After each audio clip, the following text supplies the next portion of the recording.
VRChat, the next frontier. These are the experiences from Gunters' universe. His continuing mission? To seek out and connect with VR devs and passionate enthusiasts. To discuss theories, beliefs, and rhetoric of all kind. And to boldly go where no show has ever gone before.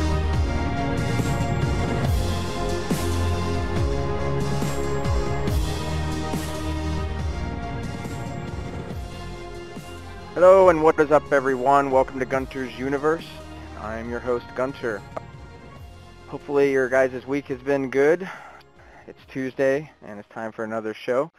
Got some great guests from the community here. Let's go ahead and introduce them. To my right we have Tom23, who is sort of this VR shaman that's building spiritual and dreamlike worlds here in VRChat. How are you doing, Tom? I'm doing well. How are Excellent. And we also have Scripto, who's been hanging out here in VRChat for a long time now. It feels like a year or something when we were having meetups and whatnot, I think, in the gallery back in those days. Scripto, you live in Germany and you study media and semantics. And you also mentioned that you work with visual data analytics. I got those right? Yeah, that's kind of right. So what do you do, with your studies and that sort of work you're in?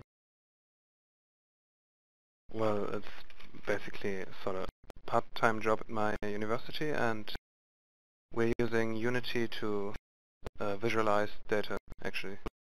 So that's how I got into scripting in the last couple of weeks. Cool. Well, welcome to the show. We also have Kirito, who's a prolific VR chat room creator. How are you doing, Kirito? I'm good, thank you. Yeah. And we also have Cindy. Cindy, how would I describe you? You know, I know you've hosted tons of events in Second Life. You've created a bunch of rooms here in VR chat. You're, evangelist for Unity. Am I getting that right? I would say I'm a virtual worlds community developer and a mixed reality specialist, and been working in education in 3D online MMOs and occupational training simulators. Yeah, you're got your Entertainment hands too. in a bunch of this sort of social VR Yes, and or I'm very metaverse excited to be a part of or the things VR like community. that. So yeah, very excited how much you can bring to things with your background in events and whatnot. Okay, so let's basically talk about some of these things with Unity and VR chat. Wanted to bring up that it's starting to thunder here. Hopefully my connection doesn't have any issue. Sounds awesome. Anyway, Sound effects. does it sound Yeah. awesome? Cool. So yeah, let's talk about Unity, how you guys got into Unity, and what you like about it. And we'll just go around the circle here. We'll start with Tom. Unity's great. I started out with Unreal. Was using that a lot. The old UDK, that was pretty cool. Unreal took it to the next level, and then I noticed that Unity had some of the same options, so they were pretty similar. And I like the usability of Unity, able to implement it into a lot of different things really easily. So it's a lot easier to use than Unreal Engine 4. As far as creating, I'd say it's about the same, but there's a lot less limitations when it comes to, say you want to use it for VR chat or you want to make your own demo. Unity tends to have more of a versatile freedom for that, where Unreal doesn't have really an asset store. It's kind of online on their own thing. Unreal has its asset store. You can make your own stuff. You can sell it. You can buy it. Most of it's free. It's pretty cool. I like it.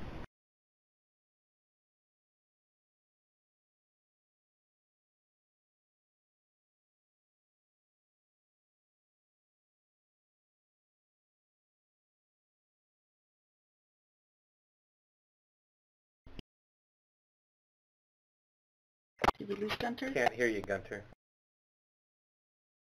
Oh, the V key now is a toggle key, and I know I'm gonna accidentally untoggle it because I'm so used to pressing V. So when you don't see my name tag lit up, maybe let me know. So I was gonna say, Scripto, how about you? What do you like about Unity? What attracted you to it? I actually got started with Unity by doing my first avatar for VRChat about a year ago. And this one I'm using right now is probably my third avatar, I don't know. And since then I've been browsing the asset store, looking for some shaders, texture, trying stuff, and now for a couple of weeks I'm actually getting into C# and scripting in Unity, and it's getting fun. Right on. And Cindy, how about you? I was developing large-scale continents or maps in Second Life, and I was seeing Unity around 2008, but it was not for people other than programmers. You really couldn't do much with it unless you could code. And then about Unity 3.5, I started playing with the terrain engine. It got more user-friendly, and then the more I got to know Unity, I really like how they embrace their customer. Like the VRChat does. They really, listen to you and do things that the innovative things that people want. It's great. And then my favorite tutorials, because there was a mass of tutorials out there, is lynda.com. They seem to put the best format together. Very searchable. Lots of the lessons are great. It's very structured. So I ended up subscribing to lynda.com to learn Unity, because most others just didn't have the structure. So I highly recommend that for people who are wanting lots of structured lessons with Unity. So we have things like I guess it's unity3d.com/learn. That's a tutorial spot that Unity themselves put up. What would you think comparing that to the Lynda lessons? The Lynda lessons are outstanding. You have text dialogue going the whole time as the video is playing. There's a little highlight bar going down the text file, so you can search back. You can make bookmarks.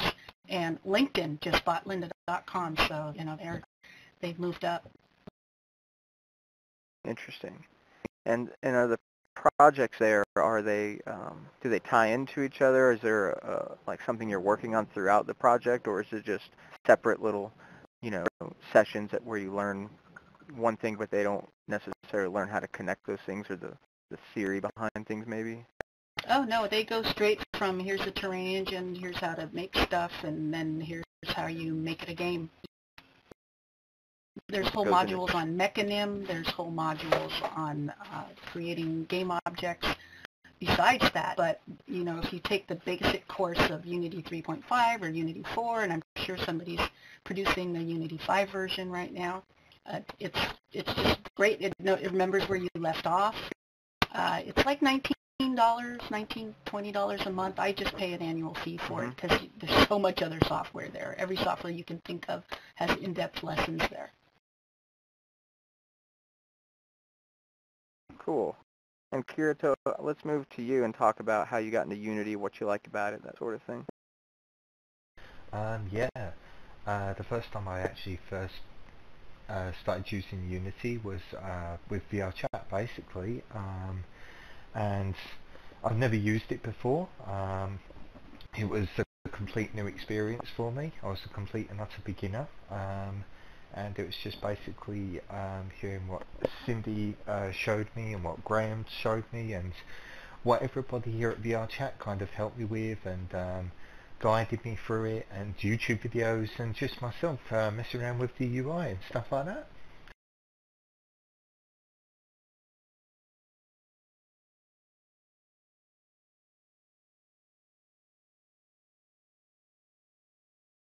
You're not highlighted, Gunter. How about now? Yes. Yay. I think even when I press V when I'm outside of VRChat, say pulling something up on the browser, it toggles me, so I'll have to keep that in mind. So yeah, Kirito, or we just heard from you about why you got into Unity. Let's talk about Unity 5 and some of the cool things that are coming with that, and why that's a big deal for VRChat. And let's go back to Tom. Well, using Unreal, especially their newest engine, I always thought that their graphics were actually superior to Unity. They use something called physically based shaders, which makes the lighting really, really realistic. Unity 5 is now going to have physically based shaders, which is, to me, I would love something like that for the realms that I create.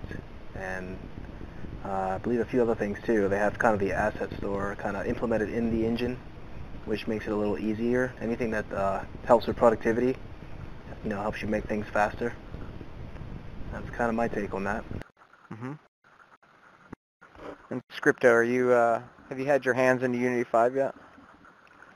Yeah, I'm doing some stuff with Unity 5 Lite. What's that? Is that right? I've been posting a few screenshots in the dev chat, and I actually tried to do a day-night cycle room for the Unity 5 SDK of VRChat, and got it to work just before the show started. It's quite nice to have global illumination from Unity 5, and it's really nice to have that feedback VRChat has. I mean, if you do a map real quick and, I don't know, use custom scripts, you can have the multiplayer support easily done by using the VRChat SDK. That's getting you fast feedback. That's interesting. Let me see if I can pull one of these pictures up.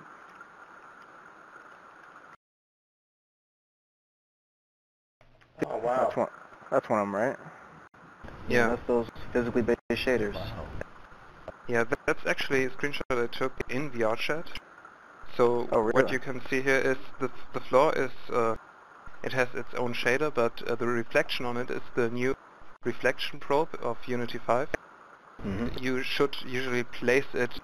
I think the best way to place it would be on negative viewpoint, so you have the same distance for reflections as your eye level is, and the water is just two textures on a shader.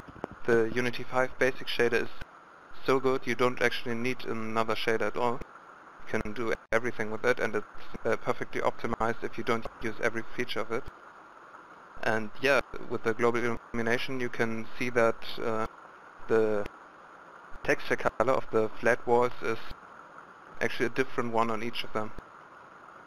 On the right side you can't really see that. Maybe you can get the other picture up, I don't know, but the other floor is emitting a green light, and that's using the physically based shader as well. So we should have the green light emit on the walls as well. Nah, alright, that's a bad screenshot. But yeah, in Unity 5 it doesn't take that much to do a room like this.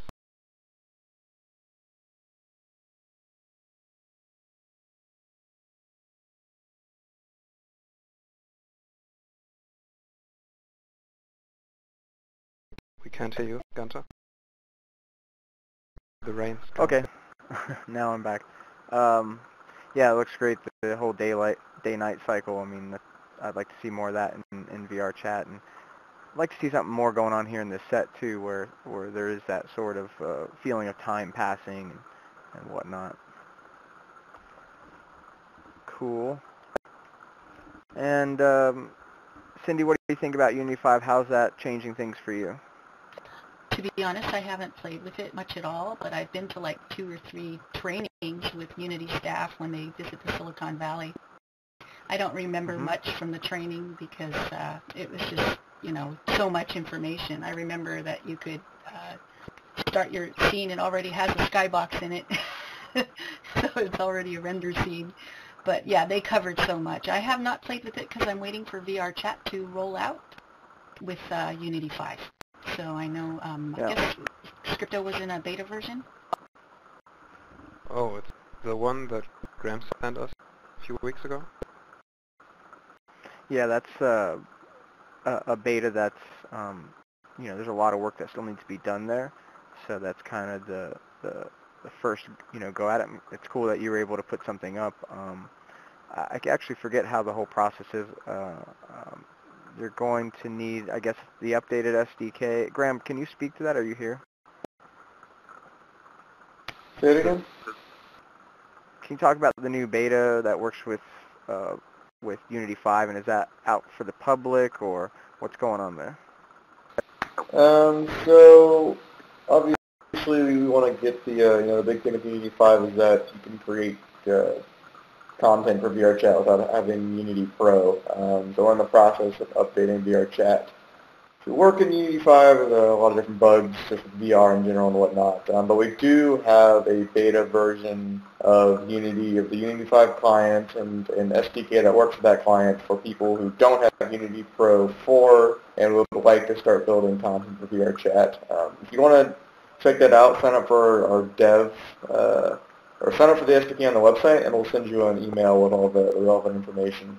It is available to everybody, but it is extremely beta, and it's basically just for you to build your rooms and test them out. Eventually, I'm not sure the timeline and when we'll get the Unity 5 out to everybody, but we're working on it. We anticipate. Cool. Yeah, and so it's vrchat.net. You can go to developer section. Click on that form there to get it downloaded and get things started. So people can really get into creating stuff in VRChat really easy. Of course, when 5 comes out, it works in VRChat here. That's going to be the big deal because now you don't have to have Pro. But a lot of people got a Pro key from their DK1, so if you haven't cracked that open, it'd be a good time to take advantage of that if you're trying to get into this stuff right now. And Kirito, you got into Unity by coming here to VRChat. Why did you want to pick up Unity, and what were sort of some of the first things that you did to get into it?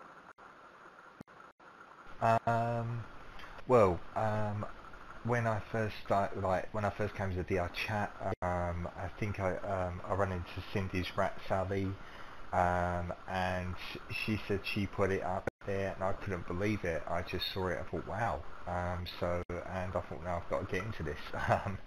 So I just started getting into Unity, started building stuff, and it kind of led on from there. And really, to everybody, what are some, we heard about lynda.com. What are some things that you use to learn Unity? I mean, of course, you go to YouTube videos, but is there any specific sources, or, what do you recommend maybe people play around with first? Imagine that you're new to it all over again. What will we tell people? Well, all I can tell really is YouTube videos are your best resource because some of them are very helpful, useful. Like Cindy said, there are professional websites out there with really helpful tutorials, and there are some very helpful like forums out there with helpful people that are more than happy to help. Apart from that, Unity is very easy to pick up, and it's very self-explanatory if you're that way in mind. So you shouldn't have that much of a problem. But the most easiest advice I can give you to start off is YouTube tutorials. Beginners, really. That's the best thing I can say. Yeah, the Unity tutorials are a good start. Yeah, I went through a bunch of the scripting stuff there, and it was pretty good. It's definitely, low barrier entry just to go to the /learn page there and check some things out. And then if you really like it, maybe sign up for the Lynda account, or I think Digital Tutors probably has Unity stuff there.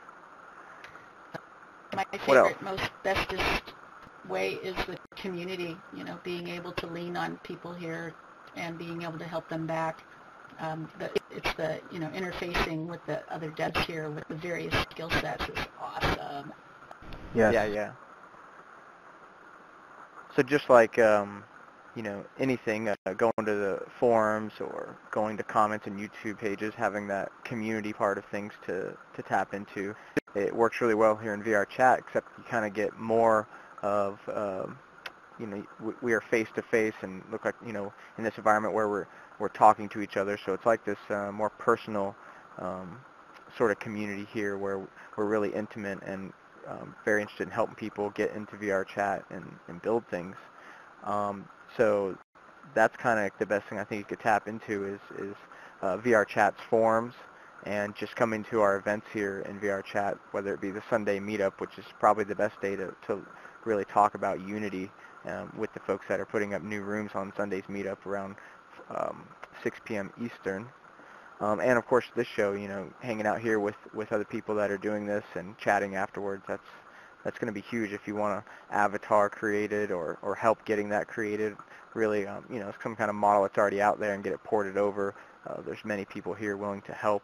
I talked with Kirito and Scripto earlier, and we thought, having Kirito, you were talking about having a library of avatars for people to use, and that was something that I thought would be very helpful, especially when there's new people here to the show or guests that would like some sort of upgrade to the avatar, not using just the stock ones, but having others that have been created that are various different, probably pop culture things that people, dig on. So let's see if I can pull some of that up and just throwing it out there to other people that have created avatars. If you're not, it's not the avatar that you use all the time or the one that you feel is attached to your personality or yourself, if you want to donate links, avatars that are already good to go that are rigged enough to where they can sit in a chair, let me know, send them over. We'll compile this document and have it so people here can get a little bit more of, playing around with VRChat and the whole avatar thing, and maybe it'll inspire them to find their own and bring it in. Or I think there's still a big need for somebody to work on commission and work up a custom avatar for somebody, or at least start on a base avatar that might already exist out there and just make it look cooler or modify it in whatever ways that are practical for this sort of person that might be starting out doing this. So if you're interested in creating avatars for people for either free or for monetary gain, let's talk about that as well and get it announced here, and also so we all know that on the meetups when other people hear that we can share that. Yeah. Yeah. Sorry, Gunther, I just want to say, if you wanted a library of Please. avatars, just inform me or Tom or someone like what type of avatars you like, and I'll try and get them sorted out for you, and put them in a room for you, and hopefully you'll like them. Yeah, I was planning on having a dressing room, so when you enter a themed area, say medieval, you can pick from the statuettes like we had in the theater there, and you can pick the character you want to be for that room. That's another way to express a library. Then you don't have to give out URLs. They're not downloading your avatar. They're just changing into it while they're into VRChat. I agree. So we should just have a room where everybody deposits their avatars there somehow, or I guess that would be a content trade. So, yeah, I would think that each person would have a room for avatars that people can climb into and go have fun. Oh, and there's a poly rate that I think Jesse had mentioned, that you don't want it to be over 10,000. So I try to keep mine around 3,000 and under. So if you start getting really heavy with that avatar, it kind of bogs down, I guess, either the room or everybody. So try to keep them light. That's a good point. I think keeping the avatars and even rooms as light as possible keeps the people that have not great connections or again bogging down the whole room and stuff like that. I think that's really important. So under 10,000, that's sort of the ceiling, but keeping things 3,000, 4,000, 5,000 maybe would be a good idea. Or under, of course. The other thing about room development is there's someday we might be on Gear VR, so you don't want to make your content too heavy if you want to make it over to that platform. Yeah. Yeah, I think that's something good to think about, and I am looking for mobile social VR and being able to do this show from a mobile headset. So, Kirito, you're saying if people need help with avatars, you're available to help out with that, and basically picking one maybe from sort of this resource behind us, which is the asset store from Unity. Yes. There are models there. In actual fact, I gave you earlier a list of avatars, and one of them is the sample avatar that you get in the SDK. And if I do a library of avatars, this one will be in there. It's a unique perspective, it's a mini avatar, and your field of view changes to as if you're miniature. And it's quite a unique perspective. So it's like any world you've seen in VRChat, it's like seeing it all over again from a different perspective. So that's something rad. you might want to look out for. That's amongst those that I've given Gunther, and it's going to be in this avatar library if I ever get around to making it. But back to like the asset store, there are plenty of free avatars completely rigged. One of the most popular ones on there is Robot Kyle, and that's a nice easy starting avatar. And in VRChat there's a nice tutorial by someone called AVR Name of how to get that avatar sorted, and it's pretty self-explanatory. You can't go wrong with that tutorial and Robot Kyle. All the assets of the asset store, like robots and stuff like that, are completely fully rigged to move and walk and everything. Yeah. So But yeah, as the asset for- store, you get your ones that, you know, already rigged. Now this resource, which is funny because it has all parent advisory and yeah, half that new shouldn't chicks be on the right. front. It's completely random, this site. If I'm not mistaken, Cindy, you're aware of this site as well, aren't you? Yeah, you really have to watch the polygons on those things. Yeah. Yeah, they're pretty Because high. they're very high res, yeah. Yeah, a lot of avatars on this site, obviously you can't scroll down, are basically, I think Tom's core avatar came from that site, or one of them. Tom's using Virgil out of Devil May Cry, and that came off of that website. Yep. And this website is not fully rigged avatars. It is not. You'll have to rig them off of a site like Maximo, and for that you'll have to create a free account. You'll only get one free rig, although I have heard rumours that Maximo is free, but I'm not quite sure how that is now. They have a lot of free characters. In fact, the default characters in VRChat, some of them are for XML. Yeah, Maximo does have quite a few good stuff and that on there, so check that website out as well. I pick up fun stuff now and then at Turbo Squid, like the snowman I had last Christmas, and never could get the gingerbread man rigged. But Turbo Squid's fun, but again, you've got to take a look at those polys. You've got to keep it under, 5,000, 3,000 and under. Yeah. Another thing with like rigging like custom avatars, like say like Cindy's gingerbread man, it might be the fact because it has no elbow joints, or if the arms and legs are covered, you're going to have a bit of a time trying to auto rig it. Try to stick to avatars that are in a T pose. Yeah, that would be your best bet to start off. And also you can't do any quadrupedal avatars, only bipedal. Someday, though, soon. Yeah, someday. Yeah. Unless you're a floating shark, and then you can get away with it. Oh, the shark, yeah, of course, and the very disorientated dragon that we had at the birthday meetup. Yeah, the year anniversary party, that was cool. Alright, and you were mentioning VR Name's resource for putting together avatars, so that's part of the VRChat forums, or where that's posted at. So can't express enough to go to the VRChat forums. There's, a button on the main menu, and get involved in there. Ask some questions. That's really the appropriate spot. You won't see a ton of traffic at the moment, but the more of us that go there and ask questions, there's definitely a bunch of people waiting to respond. Cool. So what are other... So I heard of this Fuse program that you can use to get avatars. Does anybody use that? Want to know about it?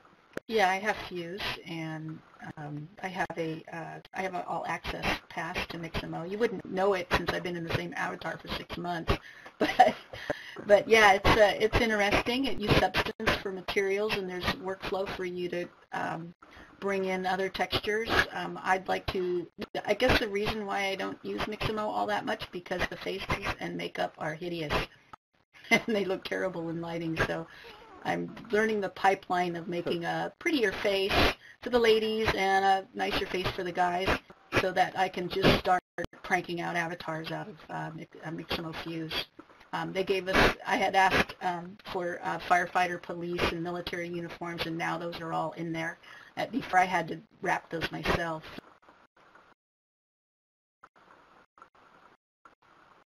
Cool. Let's see, what other resources do we have for avatars? VRChat has in development called UAvatar, but it's too early to really describe it, so, and I don't think he's available to describe it himself. Yeah, that sounds interesting. Actually, VRChat, if you want to chime in about that, that'd be cool. Not sure if you're at the mic. Well, I'm here. There isn't a lot to it yet, but it's basically the concept of a standard for creating your avatars that you could use in VRChat and possibly other games or areas that want to support the same ability to let you bring in your favorite avatars. That sounds excellent. I can't wait to hear more about that. So yeah, how about either expand on any of this or talk about some other good resources maybe for textures, or how easy is it to create something in Unity? I mean, how much would you need to really, could you get something going in a week? Could you get a room created in VRChat in a week, being a newbie? I would say 1 week of doing some tutorials and messing around, and then when you get to where you can do the terrain engine or build a room, the amazing thing is that it takes minutes to connect it to VRChat. That is just the best thing I like about it, besides the robust voice and the avatar workflow.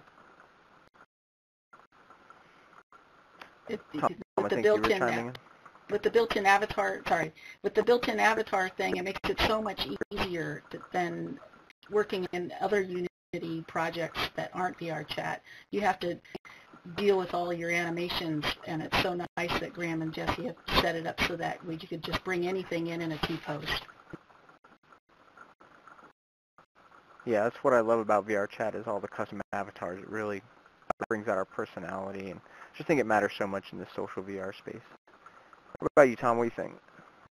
Yeah, definitely. I was agreeing with Cindy. Yeah, I definitely would say for the future of VR, having your own avatar is going to be extremely important. It kind of reflects who you are, kind of like real life. You have your own body, if you want to have a look that reflects who you are, So in VR, it's kind of the same since it's kind of one-to-one personable thing. I definitely agree. Yeah, is it not cool when you're talking to Jesse straight on how real he looks with his scanned avatar? It's just, wow. But then again, he's stuck with the same shirt forever. Right. Sure, you could rig something up. Can you guys hear me? Yeah, hey, guest. Okay, I apologize, I don't have a name yet. I just joined VRChat. I'm filming a little YouTube video, actually, and I was wondering, I just kind of heard you guys talking about Unity. If we create a Unity project, we can create or add that to VRChat and then play that with the avatars that we create? Correct. Yep. Yes, sir. That's amazing, because I have a lot of developers that'll just need to use this right away. Excellent. Well, there's some limitations to the scripting, but yes, you can bring an environment on, and I thought it would be great for game titles to just put a scene in VRChat so people can walk around their scene, and then they could advertise their game. They can just put a level in there, yeah. Absolutely, that would be just an amazing transformation from what we're already doing here. So yeah, absolutely. I'm glad to hear that. Sorry, I just wanted to jump in there and ask that question. No, I'm glad you did. What's your name? It's Caleb. I'm over here in Springfield, Missouri, but I do reality check development. I've made a little crappy game called Mazer Quest, and it was a fun little one to play around, but I've been playing with a lot of different things with some guys here, Pretty Neat Productions and some other guys in Springfield, so. Anyhow. Welcome. Right on. Yeah, welcome. Welcome. Appreciate it. Hey, if you want to set your name, you can use the little terminal chat window when you hit escape, top right, and you can type /SN for set name, and give yourself a space and a name. Glad you found us. I really like that we have that VRChat monitor application, that system tray application that lets us know when people come onto VRChat. I think it's a really big deal for people to be here when people are showing up, because it's not like there's millions of people using VR or VRChat to be able to catch somebody always on here. I agree. It's crucial. Yeah. Really cool feature. I'm just flipping around. So yeah, Unity. What other, go through the tutorials, spend a week playing around, download the SDK, play with that, come here, chat with us, how to get things going. If you're having any problems, jump on the forums, ask questions there. What else would we recommend for, people to play around with, or to take a look at? Did we lose our new guest? Did he?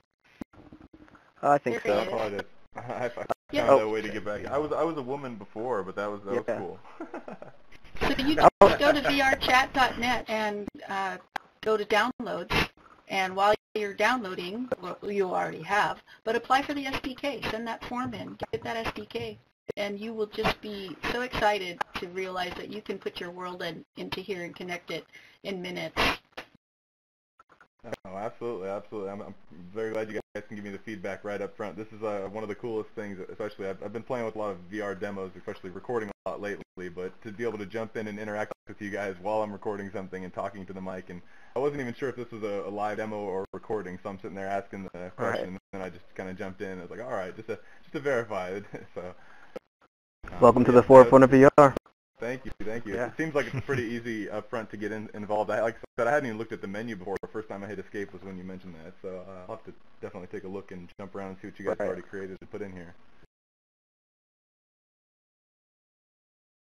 Yeah, it makes putting content out there, low barrier to entry. So it's kind of the big thing about VRChat. I'm glad you showed up for this episode, because this is sort of the episode that we're really diving into Unity and creating your first stuff here for VRChat and that sort of topic.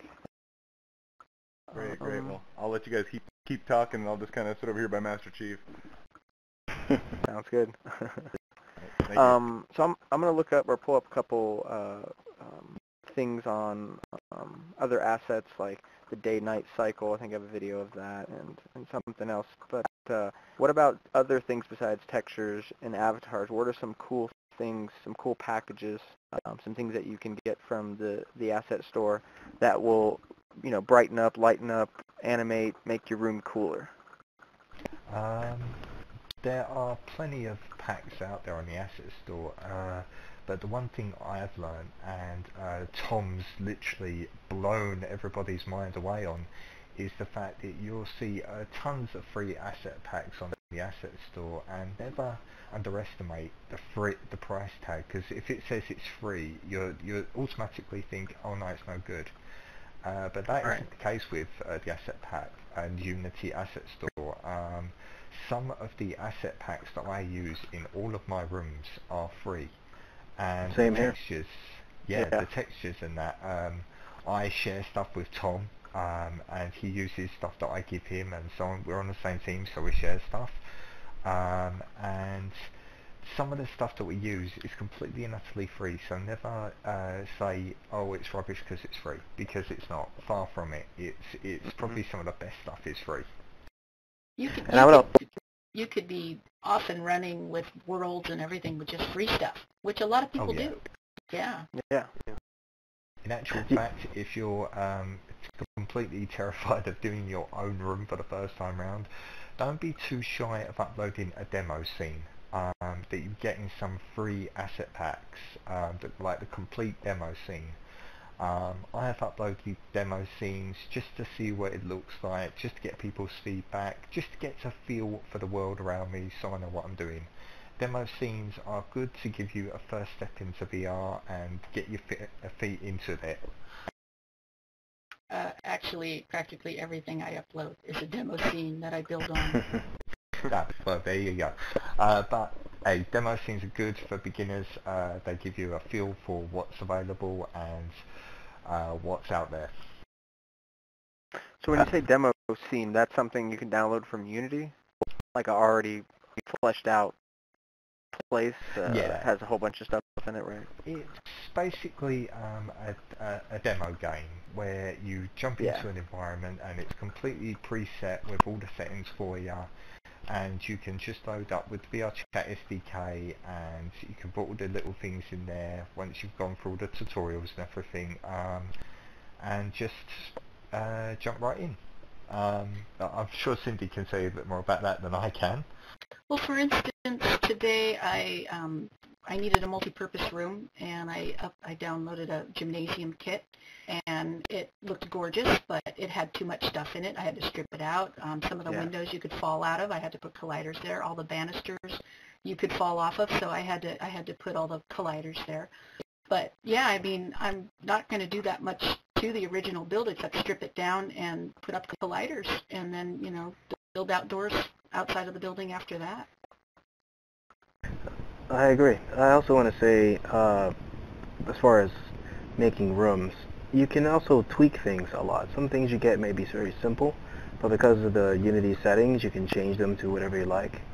And the other thing is, we kind of take for granted because we're in VR that, we're looking at this table and we're looking at each other, and it's kind of like real life. But someone who's first using Unity might not have a Rift, or maybe they've never really seen VR. So when they're making something, they're kind of seeing on a 2D screen, and it's kind of like old school games without 3D. And then you make a room, and then you go inside of it, and suddenly you're actually there. So it's kind of a rush when you first get that feeling that you actually built something and it's kind of physical. Yeah. And that can inspire people to want to make things that they've seen. Right, like something that might look like, we've seen much better games or things put out there than just these assets that you might come across in the Unity store. It might seem like, that's not really that compelling maybe, or they think they shouldn't create content because they're being too critical of what that is. But you got to remember that just being in scale, things that are to scale, architecture that's to scale, or just any sorts of just being in an environment so much more interesting than looking at it on a 2D screen, which is what we're learning here in VR. And just some of the most simple things I've been mesmerized at. And of course you could take that simple stuff and just do whatever you want with it. Well, I loaned my Rift out over a month ago, so the last probably 4 builds I've put up, I've not seen in VR yet. So when you guys walk into the gymnasium and say, this is awesome, it's like I just have to take your word for it because I'm not in VR right now.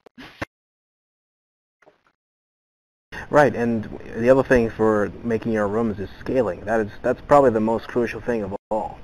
You could build a room and you don't get the scaling right, and it's really odd. It won't work. It really has to be scaled just right for our avatars, basically.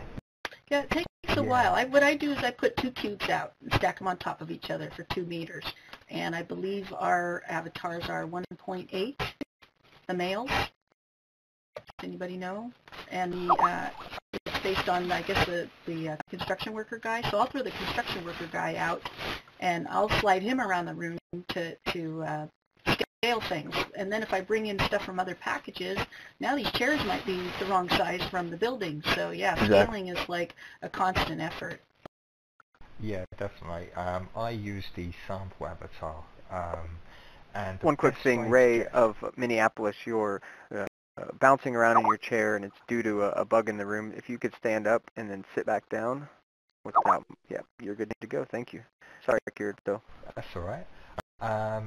Like Cindy was saying, I completely agree. And Tom, scale is key with VR. And the main thing is to get like a sample avatar or something like that. And the thing I use to get the scale right is the ceiling and doors. Because once you got your floor down and you do your walls and ceilings, you kind of want the ceiling quite a bit above you, but not too much. And if you've got like a scene with doors in it, you know your avatar's got a bit, the door's got to be just a tad bit bigger than your avatar, and that's how you get a good average size for a room. Having been a contractor, yes, a door is usually about 6 foot high. A ceiling in a residential home is usually 8 foot high. So I do the same thing. I start with the door. I look at the building and I put the avatar there. It's like, oh, door too big or door too small. What about some questions maybe from the audience? You know, a lot of you come here, hang out. If we have avatar questions or building in VRChat or Unity, you know, feel free to jump in here and ask some questions. Anybody have any right now? Can you hear me? Yeah, as far as being able to find where we can do the custom avatars, how do I find that link? Okay, so that's part of the VRChat forums. Let me grab that and throw it up on the big screen. What other questions do we have while I pull that up?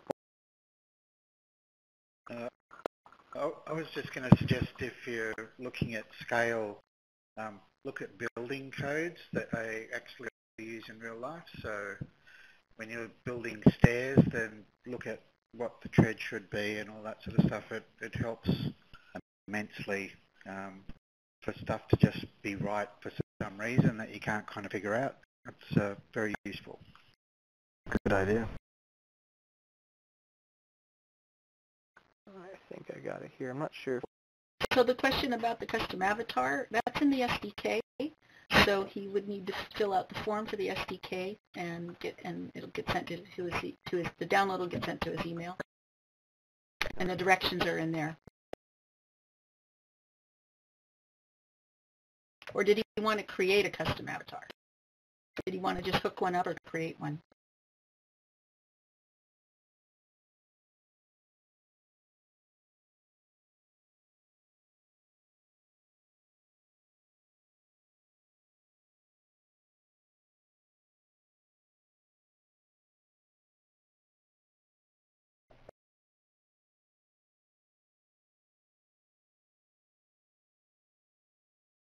This is in the VRChat forums? Yeah, that's on the VRChat Yes, it forums. is, yes. There is another documentation that's in the SDK file and the SDK package once you get it. Is that the one that still has the extra steps you don't need? Is that still in there? The bone in the neck, we don't need that. It's just pretty much you just move the dot to in front of the eyes and you're good to go as long as it's under 2 meters. And the avatar has to be centered in the world.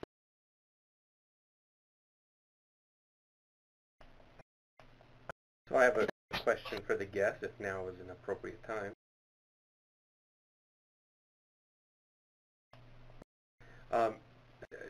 Question of the guest. Oh, so sorry, I was muted again. Please. You're all creating worlds, and I'm just wondering if you have, if it's just a hobby for you, or if you have some intentions, a specific design in place for what you want your work to become. What does the future look like for any of you in regards to world building? It's a really great question. I guess I'll go. I've been working in virtual worlds for 10 years now. I rent land, I conduct classes, I've done training simulators for companies, so I kind of would say it's my job, even though we're in a startup right now. But that's what I do is online education using virtual worlds, online entertainment using virtual worlds, online training, health support, government, tech research. I've worked for NASA, doing support for large-scale conferences. So it's my job. Now VR the cutting edge of that. That's where it's all going, and I'm so proud to be way ahead of all my peers. Woohoo! Yeah. And Cindy, I know you did a lot in the Second Life scene. I don't know how early on you were in that, but I'm curious, having had experience building an online world there, what kind of timeline do you see for VRChat and other social VR platforms that are in the beginning stages here? When do you predict this is all really going to start taking off? It's all a matter of how fast people take to Unity. And the Second Life has a 10-year jump, but it's got a really easy toolbox, and they have scripts galore. It's a much higher learning curve here, but I have a feeling that Unity developers just have not discovered VRChat yet, and when they do, it's going to explode. So you'll have to go through all these growing pains that we saw with virtual worlds. The monitoring, the unmonitored rooms, sexual harassment of the females, people wanting to do adult content. A lot of this stuff is going to come into play.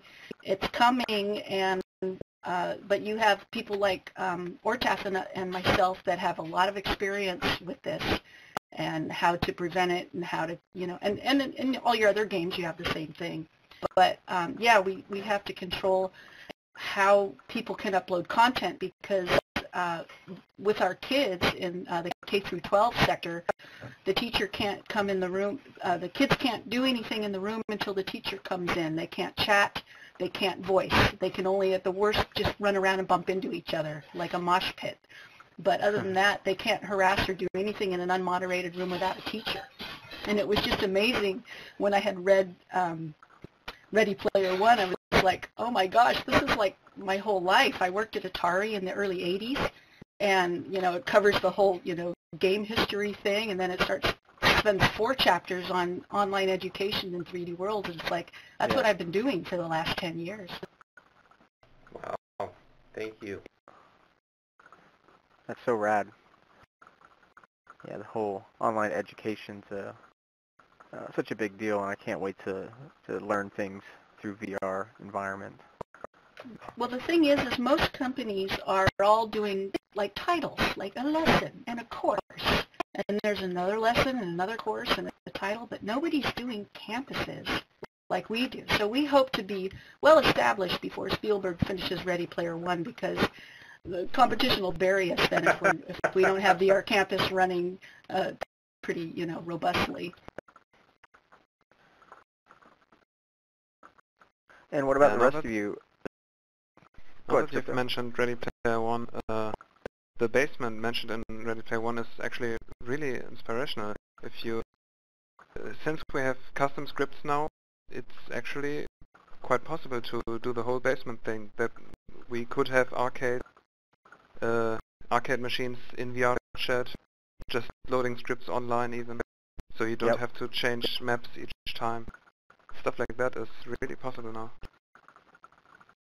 Well, we have been doing games inside games in Second Life for a long time, but we didn't have like playable screens like that we can do with Unity. Unity's so much more powerful. Yeah, of course. What about, Tom, what about you turning, are you just going to do this part-time? Are you planning on doing this more than just part-time? Or we've talked about you taking a couple of your rooms, Heaven, Hell, Digital Life, and having you package those as Unity applications to throw up on the store. What are your thoughts now that you're getting a lot of feedback from the community? I would say definitely full-time. Like, I really enjoy this. Like, it's not just a job for me, it's actually something I enjoy. I've always been one to be kind of an artist and kind of have a, spiritual aspect of things. I'm also kind of like an engineer too, so I can kind of combine all those things in VR.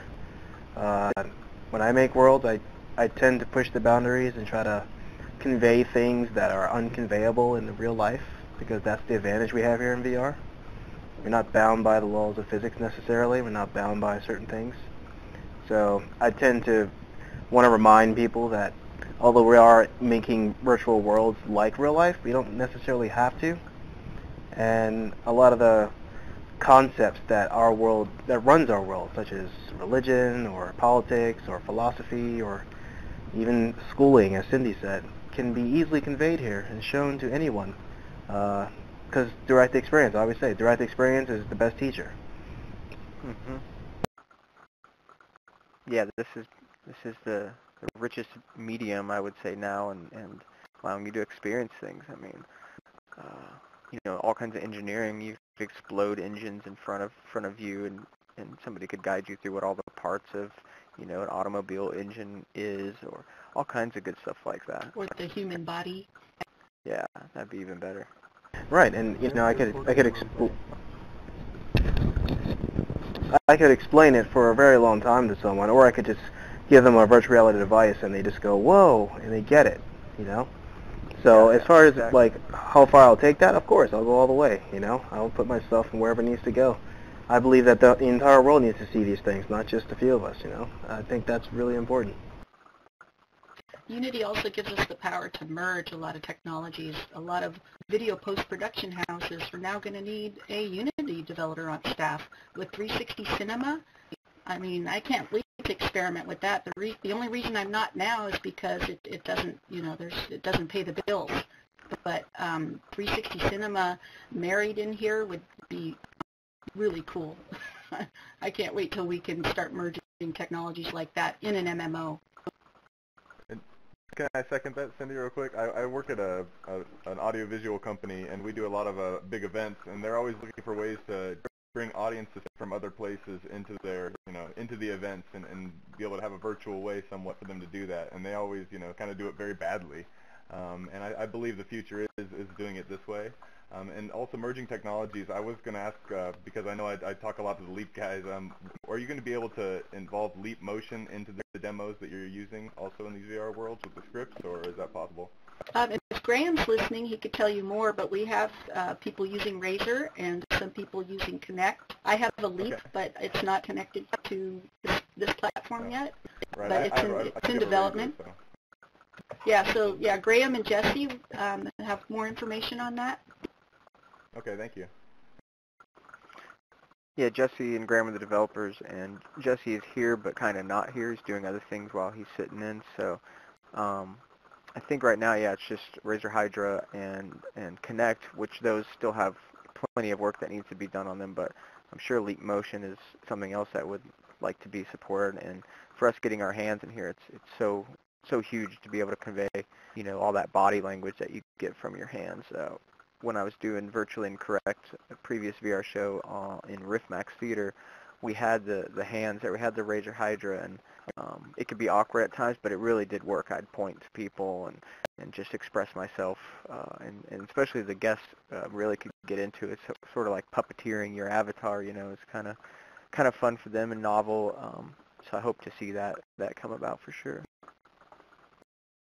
It's really good for someone who's a speaker, because speakers move their hands around, and but it's kind of comical to watch that when we had the, what was it, Shanghai had a Connect, and that was hilarious. I mean, sometimes it looked like he was like picking his bottom at some point, or his arm was wrapped around the back of his head, but it would just flip out and then be, but most of the time it was normal, and that's key, is to have the moving mouth and the moving hands for presenters when we're doing these large-scale 3D webinars.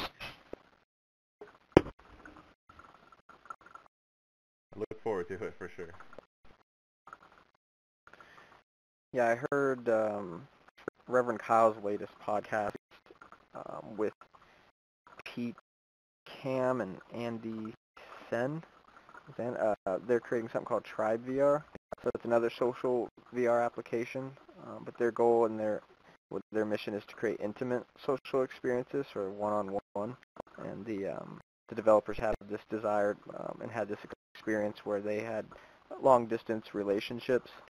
So they're looking to break that barrier down and help people communicate intimately. Watch a movie together. That spouses watch a movie together that are in long-distance situation, or just that sort of thing. And so they're going to use Unreal Engine 4, and they're going to try to push the limits of making things look very realistic and high poly count. I guess maybe having things very small rooms and 2 people might make that a bit more doable. But they were talking about, the importance of nonverbal communications, of course, with hands and body, but, there's also, desire to have some sort of eye tracking or, where your eyes can actually meet. I think that's going to be a big deal someday. But I just thought it was very interesting. We're definitely seeing a number of social VR applications came on the scene this year, and I'm just really excited that people are excited about this space, that this is sort of an experience that is kind of the antithesis of what people might think of VR and it being non-social. I really see the social things panning out a lot, and I'm just really curious to see how it evolves over the next day and the kind of attendance we're going to have here in VRChat and these other applications. So what else do we have going on? So, well, to go back to the avatar thing real quick, I'm not sure where he went, but if you want to find out about the avatar, it's really easy to type VRChat and avatar in Google, and the third one down is the link to that forum post. I think it's the third one. Oh, I didn't post it up there. 1 second. Speaking of avatars, I hope we can get to where we can, it's like there's just only one of me, and there's 100 million things I want to do, but I'd really like to bring, our nightclub dancing over and get some more girls here. And sure. And we have a lot of live performers that are willing to perform. And what's holding us back is the lack of avatars and the lack of dancing animations. Now, I have the dancing animations. I just need someone to help me hook them up into, like, F keys or something. So it'd be like, F4 for hip-hop, and, and you'd have a different or run a cycle so that everybody's not dancing the same at the same time. In Second Life, we have couples animations, which is really cool. I think we're a long way off from that, but I think with a station, we could probably pull that off. They would just be stationary. They would sit a station. Right. So once we get some entertainment stuff going in here, things will start picking up. Adventure and entertainment, because we're just learning how to do vehicles, and we're just learning how to do a lot of the various the rides and stuff. Yeah, I'm very interested to see if we can get some people to really push animation or actually bring more animation here. We've had a few people in the past have some really interesting animations to their avatar, but they may not still be active in the community, or, a lot of that information just doesn't seem to have come down. I don't see a lot of animations or, pointing and simple things, like that are really powerful. So hopefully there's somebody here that will invest time into that and can bring back that knowledge to our community and really expand that for us. Could you imagine if we're all able to clap or do other things around this set here? I think it'll really bring out the experience for people attending, but also for these sort of videos that we want to record for events that are happening here. Yeah, because right now we have to jump up and down instead of, like, clap or wave. Yep. But yeah, I think AVR Name did one of the first tutorials in the forum. I just had not had the chance yet to sit down, and it had the custom animations tutorial, so I got to put that on my to-do list. I kind of think that both the animation and the so-called mocap, or how the Vive has hands and you can move around. They're saying you can add different things to your body parts. It's like, if one person were doing animations and the next person is literally moving around physically, it's kind of, which one would people choose? Would they choose both, one or the other? Well, Ortath and I were talking, I think we could pull off riding a horse with animation controller and, using just walk, but it actually animates the horse and we're riding it.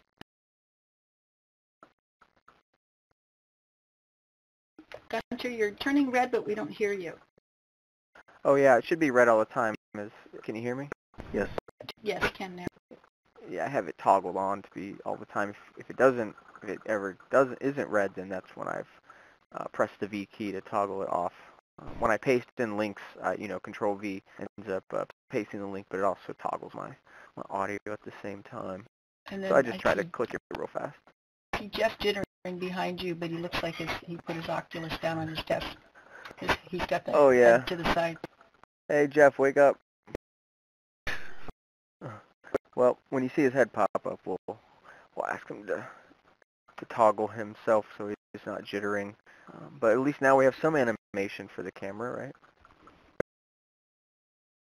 Well, a couple things on my list were to mention that there's a Boston VR meetup happening tomorrow in Boston, but also we're going to be meeting here in VRChat at 8:15 Eastern. So that's, 6:15 Pacific, and some other time for other people. I'm not sure what room it's going to be in, but I think it'll be obvious by the one that's most populated. So that's really cool. Let's come out there tomorrow and support that. Tomorrow it's evening? Really, yeah, tomorrow evening, 8:15. So that would be, so that's 6. I was invited to a Women in VR thing, but I'm not presenting, so I don't have to go. So I'd rather not drive into San Francisco. I'd rather hang out with you guys. Oh, cool. Many of us wish we were near San Francisco to attend things like that. There's so much happening here. Yeah. And Kirito, you have some rooms that you've created recently. Can you talk about those a little bit? Kirito's in the UK, and he may have fallen asleep. Oh no, there he is. Yeah, I'm getting there. Pretty it's late like there. 4 or 5 o'clock in the morning. Yeah. He's on VRChat time though. He's one of us. I'm on Japan time. I've done about anything else. Crikey. Yeah, I've created a room. Tom, actually, this is the first time Tom's ever asked me for anything like to put in a room. So I went out and tried to do it, and I was fortunate enough to get this item and put it in a room. And anybody who does gaming and knows Final Fantasy, it will be very close to their hearts, and there's a little bit of more stuff in there. I hope there's something in there for everybody. It was a very complex program to learn that I've used for this. It's a Japanese format, so it's a whole new learning curve, but the room is very big, very vast. It's got 8 worlds in it, in one whole world, and it's quite interesting. So yeah, that's one world. And then there's the other one for anime fans out there who want to get into the anime world in VR. It's an anime town, and I'll put it together again with the Japanese format. And yeah, hopefully Cindy's seen that one, and so has Tom. And hopefully you guys can enjoy it as much as they have.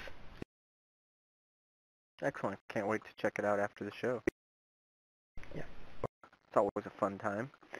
Yeah, I have a couple Unity things to show on the big screen. I think this Scripto you sent over is a Unity 5 lighting illumination. Yeah, it's just a short comparison between the... Oh god, the sound. What? Well, I guess that's the local illumination. Yeah, the volume takes me a moment to adjust that. So is this coming in okay? Perfect. Mm-hmm. Jeff, wake up. Yeah, see that global illumination, physically based shaders, these are things that Unreal has had and Unity definitely needs, and I'm glad to see it now. Honestly, I am reminded of Unreal with that. When Tom showed me it, I'm definitely reminded of that. That's rad. And I got that day-night cycle example that'll pull up too. Yeah, that'd be even better. The background music for both of these is not so good.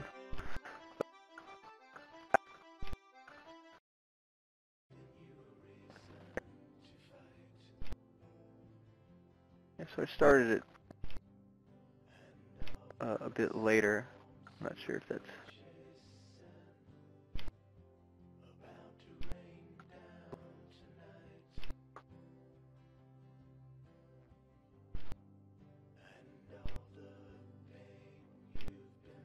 Yeah, grab the asset and plug it in and use it, right? Like, how hard would this be to add to your project? If anybody's done it, I'm not sure if anybody has. I'm noticing Atari over there is changing his avatar once every second. Say what? Is it Zero? That's Atari Historian, yeah.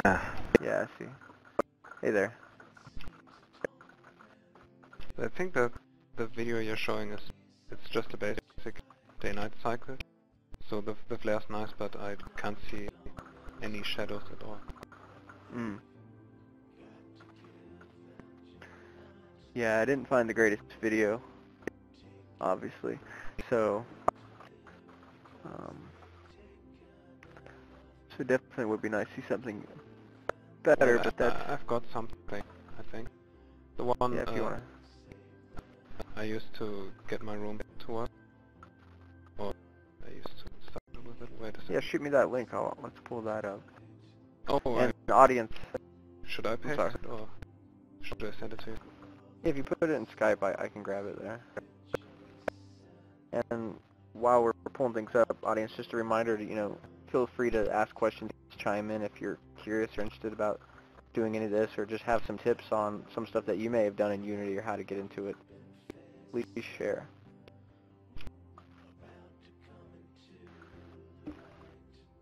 Well, I have to go, sorry to jump in, I'm going to go pick up my wife here in a few minutes, but I'm going to post this video up on Reality Check VR on YouTube, and I've got some of my projects that I did in for Mazer Quest with Leap Motion. I'm a newbie when it comes to Unity, but I basically watched a bunch of videos of, you know, cool, you know, developers that posted the material, and I created a whole little maze and I guess a rain kind of environment, and I guess just being able to watch other people's videos on YouTube and go to the asset store. The asset store is huge, although I didn't find that out till later. And just being able to, I guess, get into the scripts and play around with things is just the easiest way. But I guess having this right here, the VRChat, is going to be essential for any developer to be able to come in and ask questions direct. But also Reddit, of course. I use Reddit as well to get instant answers, and that's always a nice tool for developers. So. Hey, Reality Check, was Mazer Quest the one with the aliens and using the leap motion to move the balls out of the way in the maze and all that? Yep, that's right. That was awesome, man. It was really well done. I enjoyed that. Appreciate it, man. That was by far the first thing I'd ever done on a computer with that stuff. As soon as I got the Oculus Rift, actually, the reason I got it was because I wanted to sit there and develop with stuff, and it was also an excuse to play with games in my free time. So, no, I appreciate getting that feedback. That really means a lot. So, definitely, man. Well, come back on Sundays at 4 p.m. We're all back on that day on a regular basis. That's right. 4 p.m. Pacific. All right, I'm Central Time here, so I'm in Missouri, so I'll figure that out. But definitely, I will see you guys later on. Appreciate the information. You guys have a great rest of the episodes, huh? Yeah, I'm glad you come out. So that's Reality Check VR. That's your channel. Yep. It's yeah, you can usually just type that in on YouTube. It should pop up. You'll see an Oculus Rift attached to a guy's head, so that's how you'll know.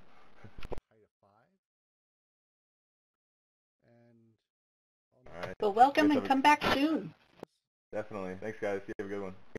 See ya. I'm gonna walk away now, and hopefully eventually Master Chief and Violet over here. I mean, come on, guys.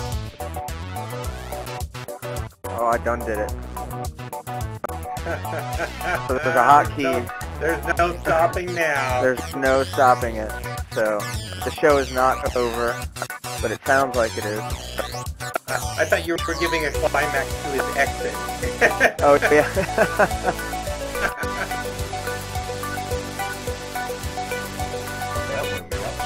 We will play this every time somebody exits the room. Yeah, it's loud. It'll fade, but it'll still be going on for a little bit. So yeah, I'm still learning how to paste things and not hit other buttons that are hotkeyed, and so some things are going to have to change there in order for this sort of thing not to happen. That water looks great. However, the video is That day and night cycle is incredible. Yeah, that's incredible. Just saw the sun dip beneath the ocean there. It's pretty cool. Is this in VRChat? That's in VRChat, Beta? yeah. This video? Yeah, I think so. Okay, I'm getting Unity 5 tomorrow. Oh, Scripto is gone.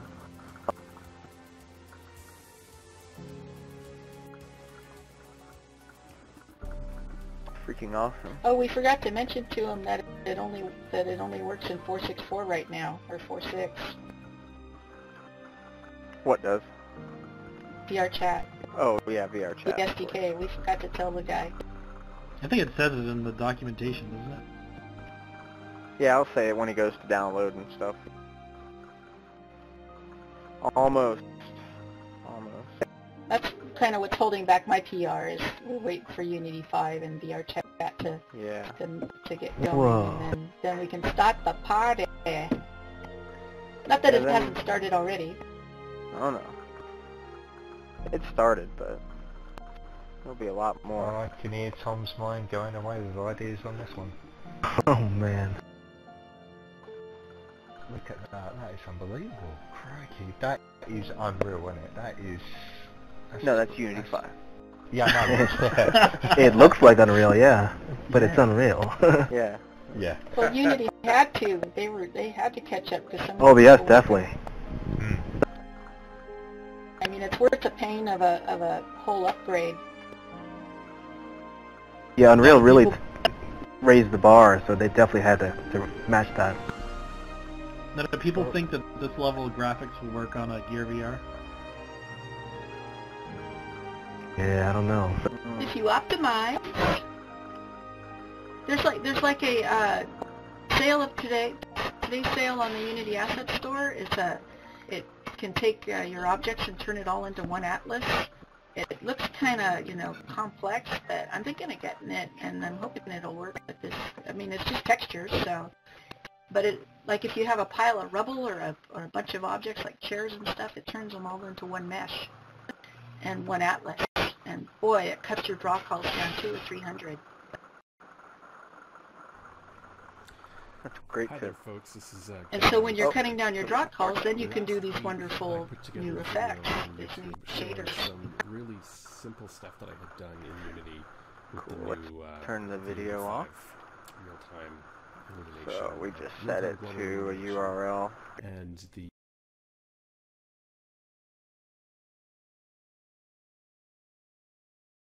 You've got a pretty good rain coming down out there, hey? Yeah, I was just thinking that. Are you okay, Gunter? We can't hear you, Gunter. Yeah, it's coming down for sure. I'll be okay though. The thunder passed through though, eh? Not so much thunder right now, just the rain. It's been raining a bit here in Alabama over the last few weeks. That's our rain. Give it back. Mud around. California is desert. You can have it. Speaking of California RV guy, don't forget I've got RV hookups at my ranch, and I'm just 70, 80 miles from San Francisco, but I'm only 20 miles from Silicon Valley. You know, an offer like that is what I need to make this sort of journey happen. So I'll talk to you more offline about that, because those opportunities are really what can get me out there and get me then pumped about the scene and start taking things further. Just getting into the RV isn't quite enough, and there's a lot of complexities that have come with moving into this environment. And right now, traveling around hasn't been something I can just pick up and do so easily, as far as then get set up somewhere else and be able to, be set up to do my job and to do these sort of things. So cool, thank you. Yeah, hunting down the RV parks that have high-speed internet is really hard, because they think they have high-speed internet and they don't know what they're talking about, because they're broadband. But then you get around the city here, anything. and your cost of parking is way high. Yeah. So something like people's friends' houses to park at and stuff comes in pretty handy. Oh no. Uh-oh. And he's gone. Quick, everybody back on the table. He jigs himself by saying he was going to be fine. I got kicked through the main menu. Kirito, I was blown away by that day and night cycle. I was actually thinking of timescaping with that fast day and night cycle, or time machine or something like that. Definitely. it'd be cool to do it for like a set like this, where you just have the day-night cycle take a longer time, like take like an hour and a half or an hour or something like that. Yeah. Yeah, kind of give an idea of how long the show's been going. Maybe that'd be cool. Just be careful when you're editing, because your light would change in your background if you're if you're chopping segments out of a show. Yeah, that's a good point. And in Second Life, we've always had sun controls, midnight, sunset, and it's a 4-hour cycle. But most people run around in daylight so they can see more. But a lot of times we have events where we want, we try to force midnight on them so they can see all the lights and pyro effects and stuff like that. But we can't really force it. And that's what I like about Unity, is you can force their time of day. Great point. Okay, so great stuff. Keep chiming in with questions, community or audience. And what else is going on? There's, a lot of social VR stuff kicking. That's what we've been kind of talking about. Kirito, I think you said you went to the Alt Space beta this last weekend? Yes, I did briefly. I caught a glimpse of their new game. To be absolutely honest, it's nothing special. Synaptic Bruce was there doing like a voiceover for like all the stuff, and it was basically more of a sales pitch type thing. It was impressive the way they've done it, but I think once the new smell wears off and that, everyone will be back to like the where they wanted to be, and it's nothing special. So was this the D&D game or just some other game? Yeah, I believe it was the D&D game on the table where you can move your players and roll your dice, yeah. So was it actually working, where do people have their characters? I believe they can pull them up in sort of some Google Doc, see their character sheet, and what was the dice rolling, were people actually, able to get through some sort of game? Well, I actually went in there prior to the actual meetup, and I actually touched the dice and that, and they rolled. I could move stuff and everything. So yeah, I think it's dependent on the person's point of view. So they can see what they're doing, and the other players can see what they're doing, but the rest of the people who are not playing cannot see certain aspects of it. I believe that's how it works anyway. Not everything is networked, yeah. Yeah. But to be honest, I think the fact that Synaptic Bruce was there, like doing kind of a story role to it and making it sound like better than it actually was, added to the sense of immersion. Without him there doing all that type of stuff, I think it would have just been 5 minutes. So yeah, this is interesting. VRChat's definitely better than that. Yeah, we need these people, like Synaptic Bruce, like myself, that sort of are now these, what somebody was telling me last week, and I was even reading an article, like shepherds, people that are going to help collect people together and show them, where these social spaces are, and sort of a VR shepherd. And I think they're really, just like any meetups or events, you need these facilitators to kind of be the ones to decide, hey, things are starting, hey, this and that, or, a way to... Yeah, moderators help, and also help connect people to resources, or how to deal with how to work the new environment that they may be in, or reach out and bring people in. So I think it's the people in these communities or in these social experiences that are so big. That's what brings you in. So having somebody like Bruce that has such an awesome personality, I'm sure is a huge deal. So was he doing like he was being doing the dungeon master? Yes, he was the dungeon master. He was reading it all. He was doing all the voiceovers and everything. Yeah, he was doing it all, which attracted people. That was the attraction right there. Without Synaptic Bruce there, that room probably would have been dead. Yeah, or basically, if you have a good dungeon master, which is what it's always about with D&D, then it sounds like something could be there. Yeah, definitely. It's definitely interesting. I've never played Dungeons and Dragons myself, so I don't see the attraction to it. But it's definitely an interesting concept. Yeah. But I find alt space to be very, I don't know, it's cold. It's more a business type thing, where VRChat is more warm and central. More community. We've got a community here. It's a community. And We've we got could do more friends. stuff. Yeah, it's warm and central here. It's community based, where Altspace is business based, basically. I think, from my opinion. I agree. I mean, the realms I've built, I'm trying to convey a spiritual experience to people. I could never do that in Altspace. No, definitely not. Your rooms would not fit in Altspace whatsoever. No. It's supposed to be a user-generated content platform, though, isn't it? I don't know. No. In actual fact, I seem to remember Snatchbrew saying something about them releasing the SDK for them to do like stuff and that. But I think it's not. I'm not quite sure. I think it's Unity based, but I think it's got a web base to it as well. It is. You told me it was Unity based. Yeah. And it is a place for people to meet up and hang out, watch programs, talk in a space similar to this or other social VR apps that we've been in. But it's not so much to create your own content. You're going to use their rooms. You're going to use what their stuff looks like.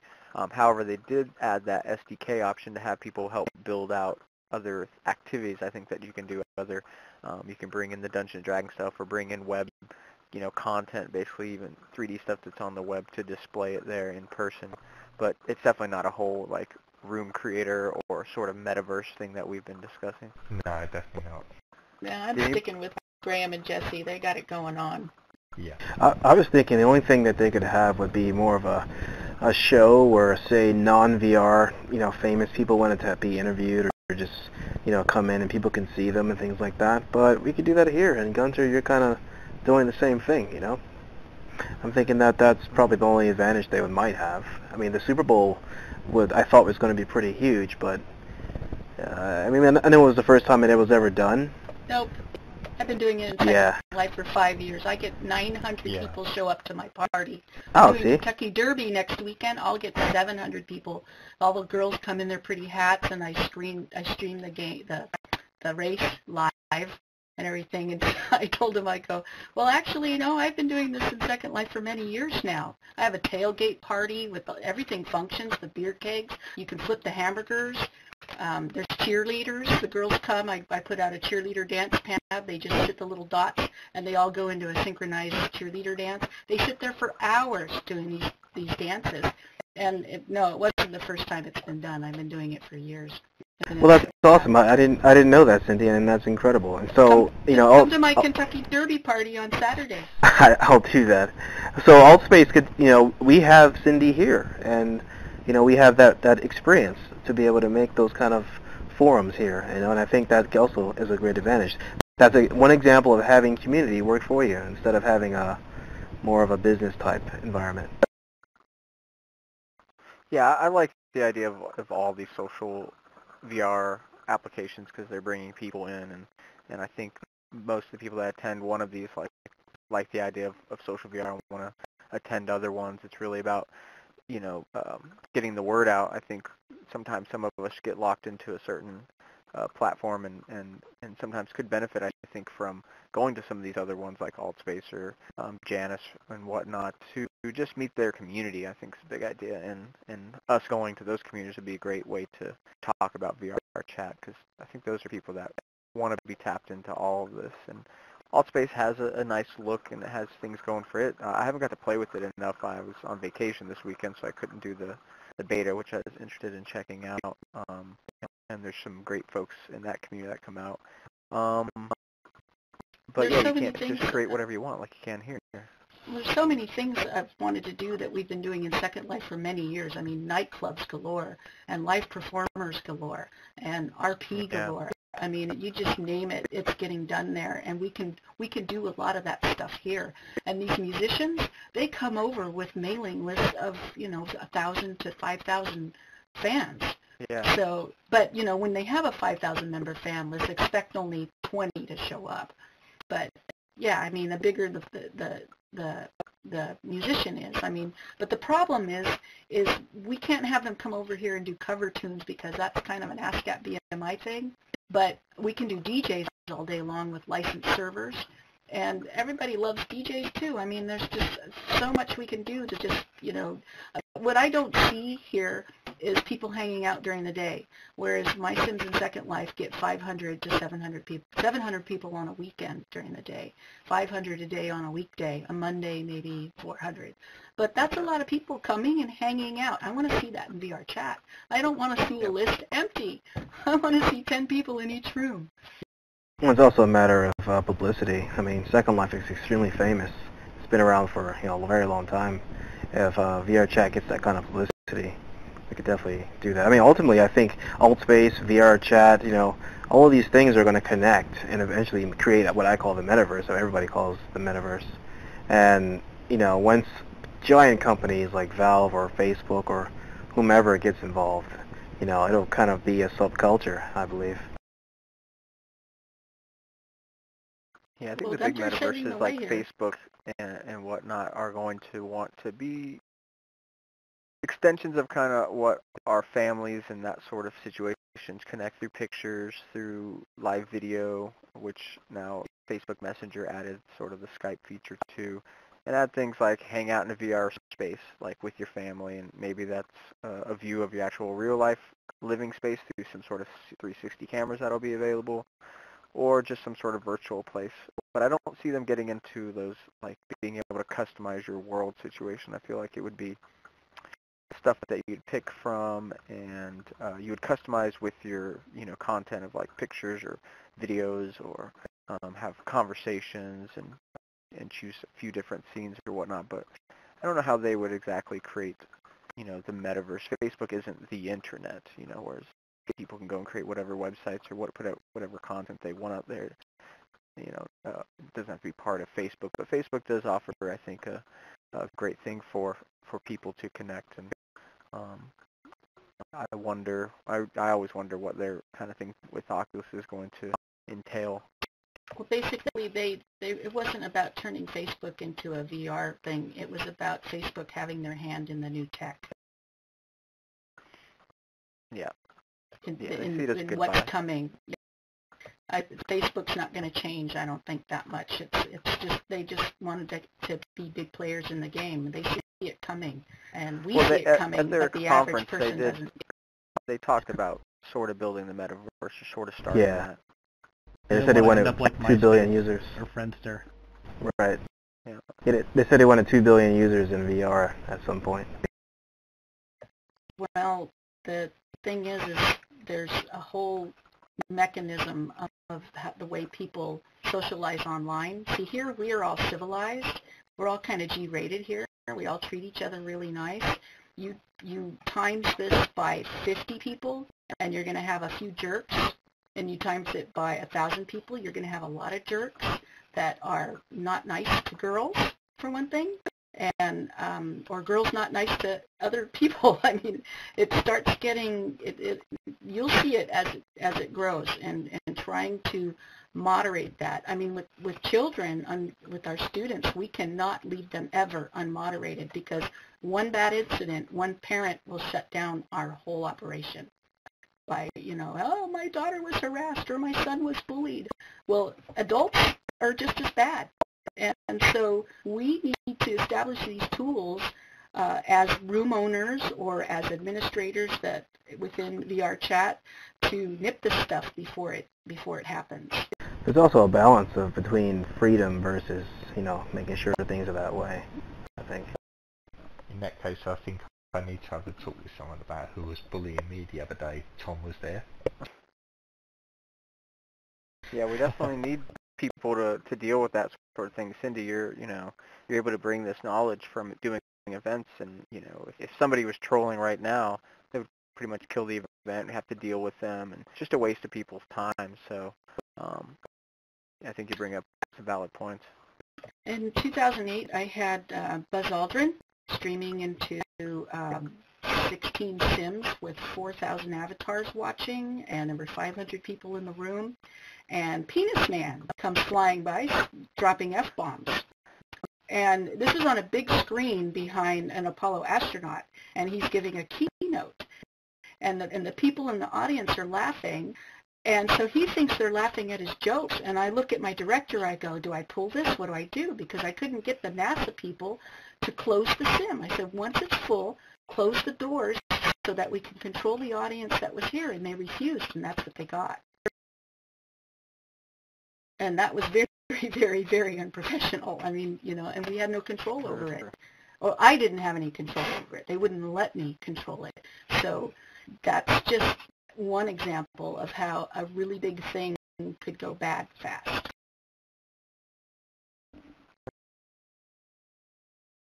So I think that we should just be prepared because, it's strength and admin tools. But it's accountability. There's no accountability online. I could stand here and be a jerk to all of you, and what could you do about it? I could mute you or send you away. Because you have an admin power. Yeah, unfortunately that doesn't always work. We learned that the other day when this Azel guy came back in. We tried to block him and he signed back in with a slightly different name. I think he just increased one letter in his name, and that basically unblocked him. Mm-hmm. And so something like user accounts is obviously a progression. Right, yes. Deal with that. And I know that folks here, the developers here are thinking and looking into that sort of thing. But yeah, without the moderator controls, we'd be screwed. But we have been getting those, the kick command, the mute command, basic things that are basically saving my life right now. But it's all cumbersome, needs to evolve a bunch for sure. And, you're right, Cindy. For instance, once we have hand controls and people are walking around touching things, I'm going to have OrTath write me a boob force field for people trying to touch my chest. So they get zapped. Oh, yeah, zapper. Or you just have a collider far away. That's really interesting. Yeah, these are going to be a lot of problems to work out. Getting in here, building stuff now, being part of this community, help figuring out what works, what doesn't work. Like, join us, join this community. You don't just think about it. Actually, come out and let's do it.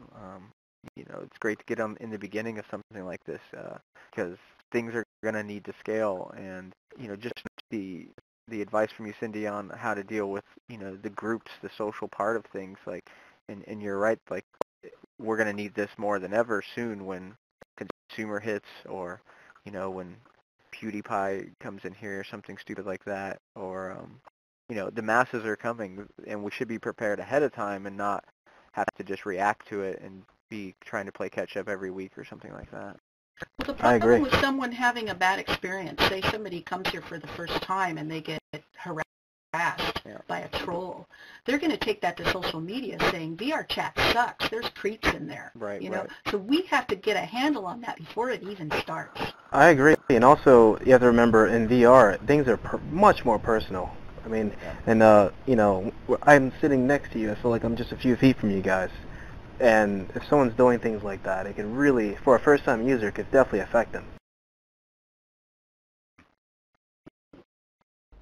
Well, being a female, I get followed, so I've been followed from room to room. Oh, really?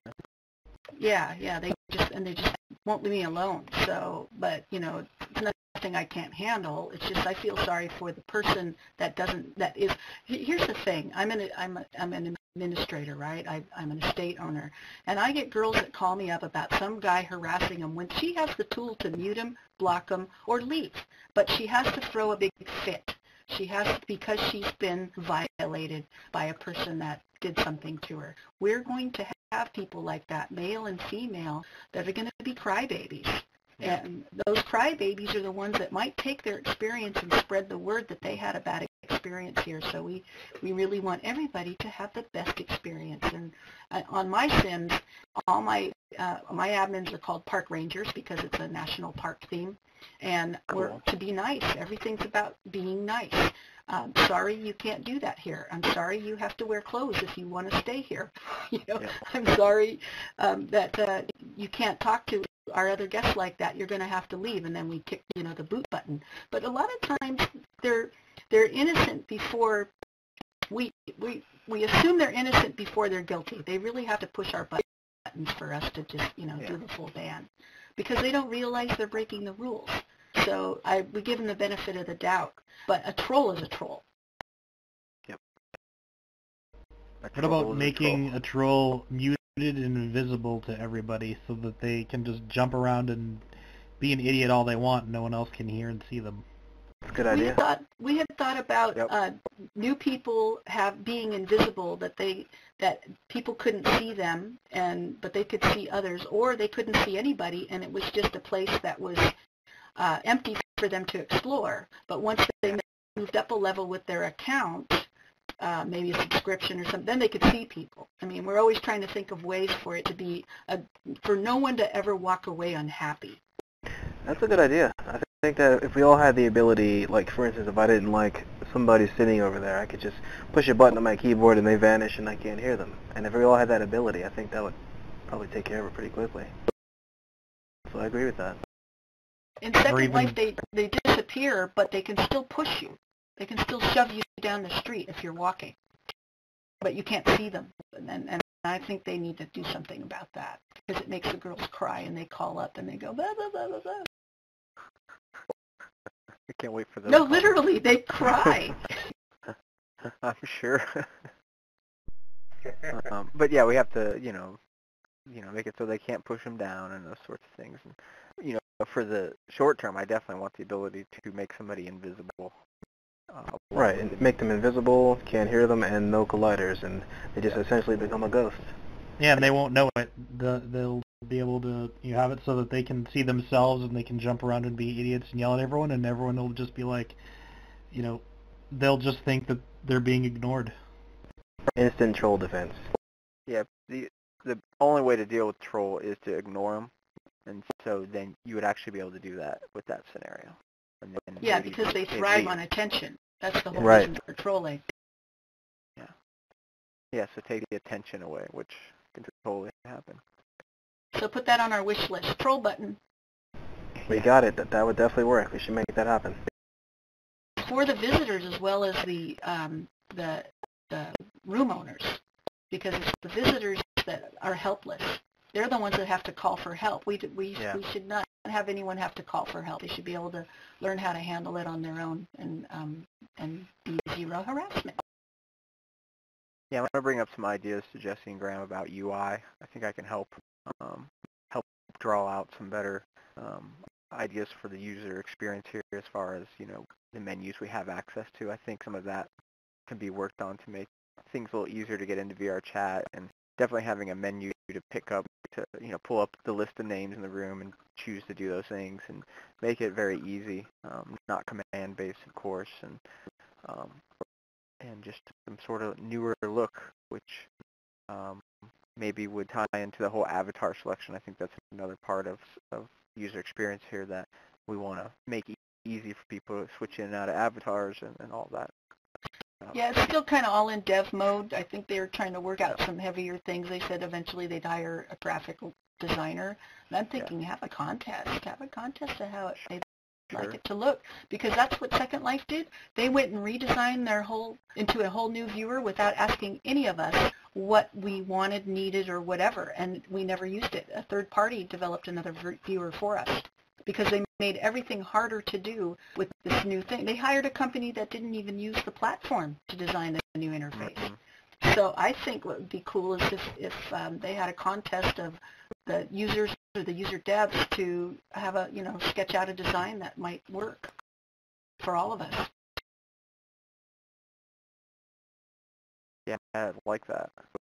More contests for things like getting, helping out with things and coming up with some of the work to distribute the workload to our great community. Mm-hmm. I cringe every time I ask them for something, so I try not, because I know they're so busy. Yeah, they don't quite have the alt space budget. So I guess the last thing I want to talk about, or at least mention, I'm not sure if everybody's heard anything about this, and I don't know that much, but it's called Render the Metaverse. So we're talking about drawing up UI and stuff for VRChat, but there is a call for content creators and artists to make inspirational artwork for VR, and they're working with Oculus and Otoy, and so what you would need to do is create some sort of 3D panoramic scene using Otoy's Octane VR or Octane Render. I'm not really familiar with that software, and I'll ask the audience here if they know anything about this in just a moment. And you can view these scenes that are rendered using more Otoy software, and you get to collaborate with a whole bunch of people in that community and get feedback and all kinds of stuff from judges there. And then there's win up to $35,000 total in monthly and grand prizes, whatever that exactly means. But winning stuff always sounds good. Can you throw it up on the screen? Yeah, I didn't have the link here, but I will, once I get done talking here, and I will find a link for sure. Anything else specific about that? The first entry is April 27th, so that was a couple of days ago, through May 26th. So basically a month there, and then another month for their other second and third entries, which I'm not really sure what's going on with all of that. I don't know. I think it's just the same contest, but just repeated. Okay, interesting. Sounds like something for Tom and Kirito. Yeah, you want to check up on what this is all about yet. Rendering the metaverse. This definitely sounds interesting. Let me find a good link. Does anybody know about this? Anybody guess or audience? Yeah, the Otoy renderings, I just checked them out all night last night on the gear, and they are absolutely scrumptious. I mean, the detail, it really takes advantage of the resolution of the Gear VR in ways I haven't seen before. I mean, down to the littlest scratches, the nuts, the bolt, the lighting. It really invokes, for me anyway, it really does invoke that sense of presence. Beautiful, beautiful stuff. What's the learning curve on that? I'm not a renderer. I don't know. Alex Ross? I didn't even realize it was rendered Alex stuff, Ross, some of the stuff I saw. Whoa. I thought it was actual pictures, and it's actually all rendered, though. I was surprised. I'm instantly interested. Yeah, man. Yeah. Alex Ross is a great, he's like, does DC Comics renderings, like, realistic looking, and there's even been full books, graphic novels of his work, which is, I don't know how they're basically paintings. I don't know how exactly he can do all of that, but he's one of the judges there, so that's a big deal, of course, for Carmack. So this is a big contest. Definitely need to learn more about this. Well, when you hear Carmack say that it's some of the best stuff he's seen in VR, that means a lot. Yeah, Alex Ross is there, definitely. What the Unity staff says whenever they're talking about the asset store is developers are starving for art. It's literally starving, and it's just, we really need more artists working, because these digital media schools are cranking out kids. Where are they going? They're not, I know they all want to work at game companies, but they have no idea they can make thousands of dollars a month making assets. Yeah. That pirate asset that Graham and Jesse just uploaded? Not me. Did you guys visit the pirate island? That guy makes $90,000 a month selling on the Unity Asset Store. $90,000 a month. So artists should be stepping up to this plate, but they don't know about it. Yeah, that's why I mentioned about creating avatars here, doing animation work here. I think we're going to see people come in here and build assets, take stuff from Unity, build it, format it for VRChat, or this is a social place, so people that come here want some of these things for themselves, and so you can make money doing assets on Unity, but I think you could also use this small community to get yourself putting things together and trying to develop, custom stuff where your skills work. And you should do it. You should make yourself known. You should be like, yeah, I'll help out with avatars. I'll do some free ones that are just take it from the store already rigged and hand you that for free. But if it's going to be something like, hours and hours of work, charge somebody $25, $50 for that. There are people that want to buy that, and it's not available yet. Or as well as other ways to help people get their content here. I don't know why somebody hasn't started doing that already. It's ready. It's actually in the works. It's in the works. It's just it's just not rolled out yet. And just for the thrill of doing it too. I mean, I've always been an artist like me. I have a twin sister. She's a really good artist, but she won't touch anything technology based. She touches paintings and things like that, sculptures. Where I was always grew up on Nintendo. And I'd like to do art, but I kind of went into the architectural design type thing, but it really didn't do it for me. I just, was not artistic enough. And, graphic design was great, and I started messing around with that, but as soon as I got my hands on virtual reality, it just exploded in my mind that you take my art and make it into, technically, reality or virtual reality. Immersive, yeah. Right. Yeah. So I think a lot of people out there who, as you say, are coming out of these schools, either they don't know or, for the first time they can see that they can do that. I mean, Turbo Squid looks like a bunch of college projects. I mean, you can see some pros that have had some really big contracts doing some really big things, but you'll see little stuff here and there, little 2 and 3 one-offs. It obviously was a college project that they're selling on Turbo Squid. Why don't they take that talent and sell it on Asset Store, make collections and libraries, because we need all that stuff. The movie industry, once the 360 cinema comes along, is going to be starving for props. Yeah. And that's another thing. Movies in VR, not just regular looking at a screen movies, but 360 movies. I think that's going to be just as important as rendering things, because I tried a demo. I forgot what it was called. It was like a fractal room.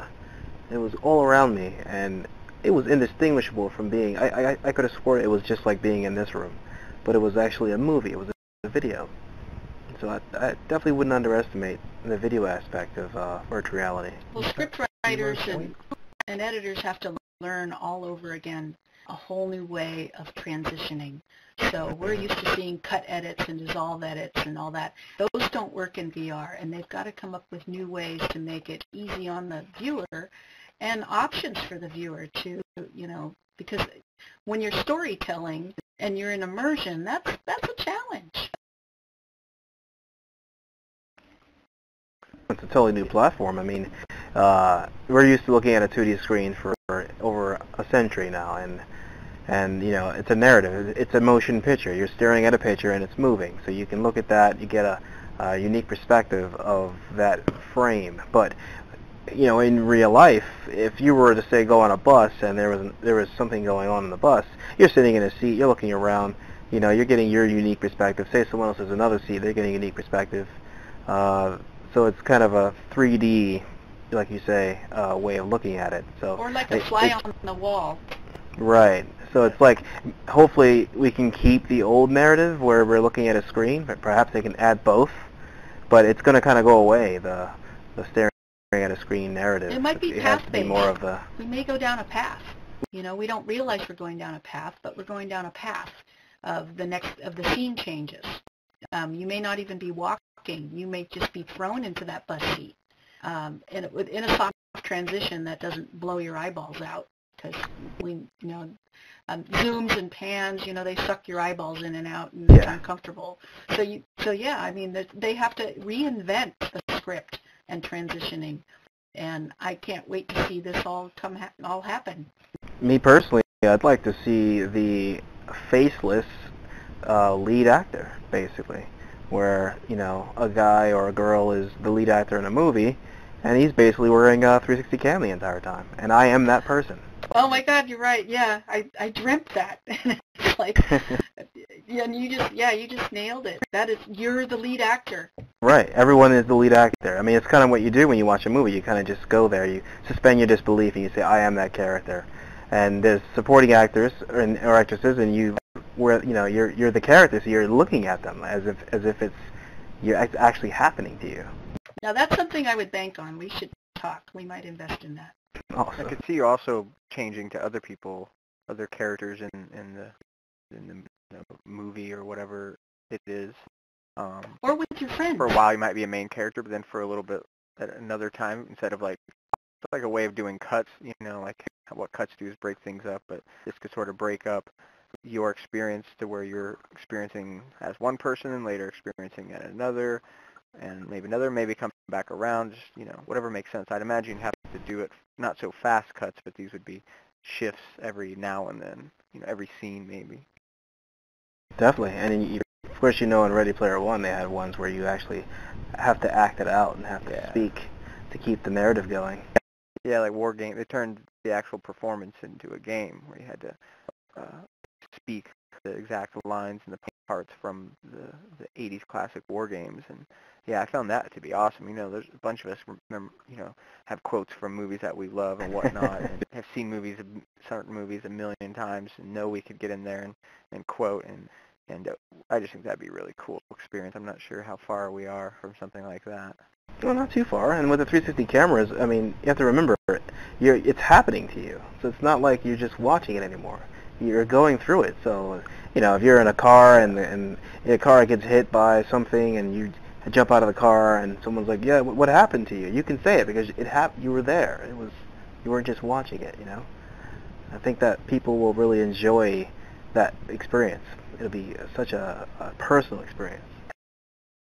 Not to mention shared experiences too. If somehow they can have multiple people with those cameras and kind of share it with each other. So like a social, like you're in this story, you're in this VR movie, per se, where say all of us now are in that movie, so we're all in different, maybe minor characters more so around the scene, and we're all part of this, this 360 footage video, but we can all be participating, and somehow, it's a social experience amongst us somehow that are either playing a part in the movie or just, it's kind of like sitting in a theater where you're with other people, but now you're watching the movie though from within the movie. Well, exactly. That's kind of what we're doing right now. You have people in the stands over here watching us, and say instead of us just talking, we actually had scripts, and you begin to speak, and I begin to speak, and we're acting out an actual scene. That's kind of what we're doing right now. We have to stop meeting like this. I definitely think theater has a place here. Like, Definitely. I'd love to see people performing on a stage some sort, and acting out whatever they're acting out. And once we get the Vive, and we have the motion controls, you can easily do that, right, Cindy? Well, my associate, Gord, who does K through 12 teaching in active worlds, they do a lot of plays, the junior high school age kids. They build the sets in a virtual world. They're not VR, but they will be eventually. But yeah, they build the sets and they make the costumes and they do the play. Usually it's historical stuff, like Shakespeare and things like that. And then they're really into role-play. Rome. They're doing a lot of Rome right now and Caesar and stuff like that. Definitely. And what Kirito is about to show us after this, I would definitely love to role play that. I mean that is just incredible. Speaking of video games, let's say certain scenes you saw and you became very emotional, and it was a personal experience, and you want to share that with others. It's kind of, you can role play that. You can actually make that happen. I think they do that in a Second Life, right, Cindy? Not only that, they have relationships. So you have the whole role play thing, and then you have relationships. People that are couples that one may live in the UK, another may live in Texas. They may never have met in real life, but they've been married in Second Life for 5 or 6 years. So you have, so, and they have their adventures. They go to a nightclub. They date, right? They date in Second Life. They'll sit and watch a movie together. They'll date. They'll go out dancing. You can, what do we do tonight? Oh, let's go salsa dancing, or let's go to a rock club, or let's go kayaking, and there's just so much content there, and that's what we need here. We need more adventure here for more people to come and do things, Because I specialize in sims that people keep coming back to, and they bring their friends back to because they did something, but there was still more to do when they hadn't, they didn't have time to do it all. Yeah, once we get the tools to have your body or your, being able to actually feel like you're here, I mean, yeah, you definitely think relationships will take off. I mean, if I have to travel 3,000 miles, and it really bugs me because I can just come in here instantaneously and see you guys, or things like that. So you definitely got to figure, even people who are, handicapped or, whatever reason can't really seem to, go in that direction can be really successful here in VR. Well, what the biggest success we've seen is talk shows like this and forums like this and dancing and DJs. So let's move in that direction, and that will increase our population for sure. Karaoke worked for us in the RiffMax Theater. That was 30, 40 people joining, and just throw up the YouTube karaoke video, and somebody would sing. Quality wasn't nothing better than this, but you could still hear good people singing and hear terrible people singing, or even some cases people coming out and performing, with their instruments and no karaoke, which all of that was really interesting and a lot of fun and doable. Yeah, music really drives it. What was that? I said, or Gunters singing? Yeah, wow. I did it. I think there's a Little Mermaid rendition that I did. Cool. I witnessed that once. It was awesome. Yeah, we had lots of fun. That was good times. So any of that sort of thing set up in any of these social VR applications is fantastic. More events. The more events we have going on here, the more that people will come out, and the more that they'll learn about other events, and then the more they'll go to those, and then they'll start thinking about bringing in, they want an avatar, or they want their own little world, or they want to see how that, to do that, and that's how we're going to expand. I have performers waiting to come perform and bring their audiences with them. It's just the lack of avatars in the venue. I mean, we need a big nightclub setting, and I have other things I'm supposed to be working on. But yeah, I mean, that's all just a matter of getting the avatars. Like I said, I wanted to do the dressing room where they come in, and Ortas was saying, well, once they wear the girl with the pink blouse, the next one that appears has the blue blouse, so that they're not wearing the same thing, because nobody wants to have the same avatar. And so we just, have to develop it. It's great to sit there and think about it and share ideas, but getting it done is another thing. For sure. It'd be nice if we had some kind of palette system in here where you have an avatar and you bring up a menu and change the color palette of your avatar. Yeah. That'd definitely give some variety. It'd be cool to be able to use VRMT in here. VRMT? Yeah, VRMT is it's made in Unity, and you can use the Razer Hydra or Leap Motion to create virtual worlds. So you can have 3D objects that you basically paint the world with, and you have one on your wrist. You have all your tools. So you just kind of bring up your wrist, and then you can bring up different tools and pick your tools on your wrist. And on the other hand, you just place and paint. That sounds like a standalone, right? It's a standalone right now, but it'd be cool to be able to integrate with something like this, or be able to build rooms with that for in here. Content creation from within VR. Exactly. That's going to be what I was trying to get huge. That's the future. That's way down the line. Yeah.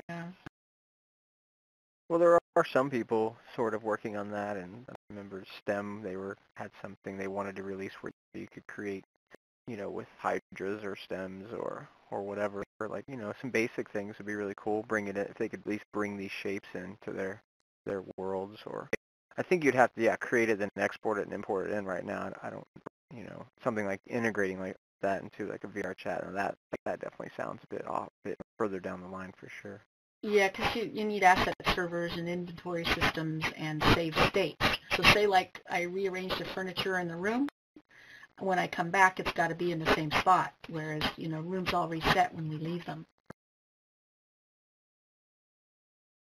So and there's networking as well. And how do you get everyone to see the same thing? yeah. Yeah, because if everybody sees the door swing, now we're slowing down the whole system. So we pick who sees the door swing, or who sees who getting in a car and driving off. So the racetrack is all. Go ahead.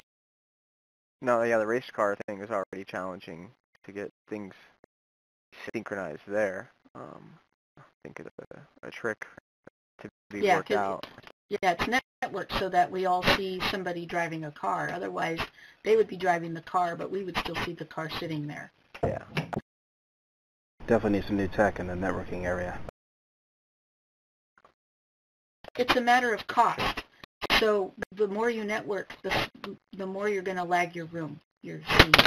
So we have to be selective of what we network. Like fireworks, we don't need to network that. It doesn't matter where it explodes at what time. It's exploding for everybody, but not in the same place, same time. Same with that boat going back and forth across the harbor. Everybody sees it, but they don't see it in the same position. But when you network it, they will. But now you've got a rendering cost. Yeah. But it's a fun challenge. Definitely. Yeah, it's a lot more challenging, but it's so exciting. Yeah. We love it. All right, so I think that's basically it. Does anybody have any questions for the guest here, or just want to talk about Unity and VRChat before we close things up? Is Kirito still awake? Scripto is also awake. Yes. He's over there in Germany. Just tapped out. Oh shit! I have to get out soon. Yeah. So we're pretty much done. How about does anybody have anything to plug? We'll go over to Tom first. Check out my Twitter at Tom23VR. I post all my things on there. I'll be having a website soon, and connecting to. That's right. Gunther will be helping with that. That's pretty much it for now. I definitely want to put some of my stuff on the Oculus Share, or some sort of asset store, something like that. I think we all eventually should do things like that to spread the word of VR. And to have projects under your belt and things part of your portfolio. I think all of us should be working towards that sort of thing. Definitely, I think it's an opportunity right now to build yourself up in this space. It's a good way to archive, what you've done and to show others that VR is not dead. No, it's not going to die. We can tell that already now, so that's good. What about you, Scripto? Can we send people anywhere, or? No, I'm fine. Thanks for having me. Yeah, thanks for coming. And Cindy? Oh, nothing new under the sun, just the same old stuff, just always working on things. Yep. And Kirito? They can find you here. How can they find you anywhere else? New rooms. Yeah, always working on new rooms. Nothing much, really. You're on Twitter now, aren't you? Yeah, I'm on Twitter. Have been. At Kirito? I think it's Starkid, actually. So at Starkid, did you say? Yeah, something like that. Yeah, I'd have to look it up. I'm not quite sure at the moment. Fine. Yeah. I'm actually going up to Oregon for a couple of weeks to sit in my webmaster's office in the woods and work on some websites, because I really think, because currently we don't have an account system, so we don't really have a way to contact each other except through Twitters and things like that. So I'd like to have a website that launches the rooms and things like that to reach out. It'd be really nice to have a way to connect. Yeah, it's coming. I thought the forum would do that, but the profiles don't seem to allow us to contact each other. Maybe we should ask them if that could happen. Trying to think, maybe in the VRChat subreddit could be a place to certainly have a community posting there, and then on Reddit, of course, we can PM each other or talk via the comments. It's just something coming to mind. If we want to do something now, or just options. And of course we have our Skype groups, but those are, you gotta invite people in, and you can't just create yourself into Skype groups that we have kind of kicking around for the folks that we've connected with here.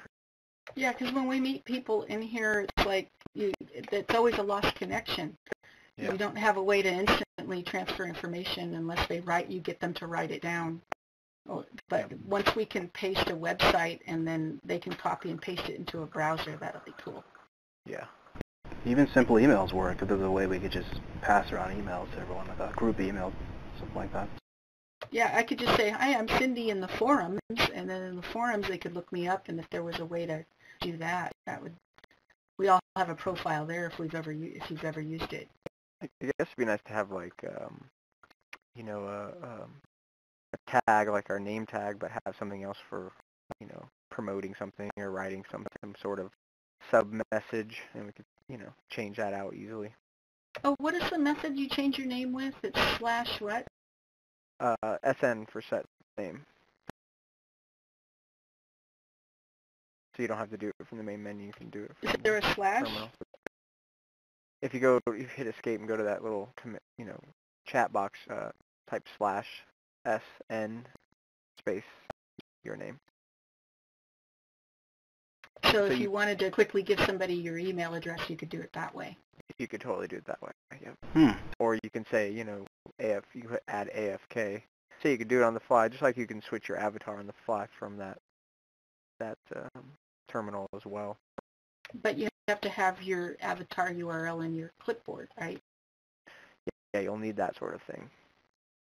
See, we should have a room that has these little tidbits, the help room. Yeah, Kirito's working on sample rooms and sort of helping highlight features in VRChat. So we definitely need, and I think somebody else was thinking a tutorial room. But yeah, we still have to build out. Yeah, like a welcome room for new Yeah. users. A welcome room, yeah, I was considering that, to do that along with my sample room. Yeah, and then where they could get new avatars too, where they can walk up to an avatar and hit E and get that avatar. Yeah, there used to be that sort of room that we would all dump into in VRChat back in the day.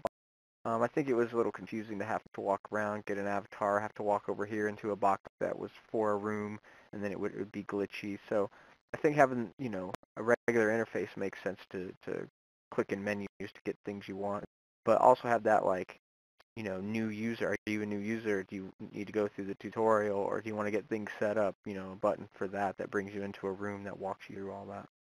Well, if my sample room was that good, what I was going to do was suggest to Graham that maybe that can be put at the top of the menu for VRChat Welcome or something like that, Welcome to VRChat, and that could be like the first room they see on the main menu. But of course the sample room would have to be brilliant for something like that for all newcomers, like to have a selection of avatars, a little bit of a tutorial, and all the links, and maybe when we get control over YouTube videos, a little few tutorials and stuff like that. Sounds good. So basically, we've summed things up that there's a lot of work still to do here, but to join up, let's build this together, and to highlight the forums and to highlight coming here to the meetups and that sort of thing. More events and stuff. More events, sure. All right, cool. Thank you to my guests and to my audience. It's really great you guys could show up and participate.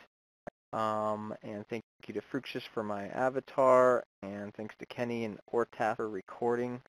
Thanks to the VRChat devs. Anybody else I'm forgetting? Thanks to Gunter for hosting. Oh, thank you. Yes. It's a lot of fun doing this.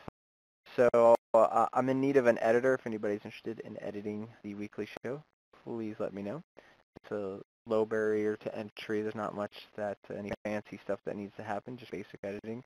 Or if you want to make it fancy, that would be cool. So, if you like that stuff, great place for you to express yourself and help out. And go to guntersuniverse.com. That's where you can get links to all my stuff, from Reddit to Skype to Steam to Twitter. It's basically all that's on my site is just ways to contact me or join up with the newsletter, so you can get a weekly email about, hey, the show will be starting later today, sort of thing. And join us on Sundays. First, we usually hang out in the Hitbox channel, hitbox.tv channel for Reverend Kyle, so hitbox.tv/Reverend Kyle. And he streams for a couple hours, demos, stuff like that. And then we head over here around 6 or 7 p.m. Eastern to meet up. And we have chats, and we go look at rooms, and it's just a big community, fun night. And that's it. Thank you, everybody. Have a great night. Thank you. Good night. And Peace I out. have to cue the music now. Namaste. Nope, not now. Now. Nope. Well, no outro music this time because, well, it's not working. Fix it in post. Yes. Editor, fix it in post. Oh, wait, we don't have one of those. Oh, I think it's because I came back in the room and I think I didn't toggle that. So. Yay, thanks everybody for hanging out, and feel free to say anything now. Let's all Yay! We'll jump on the table and pretend that music is playing. Yeah. Gotta do the cooking by the book.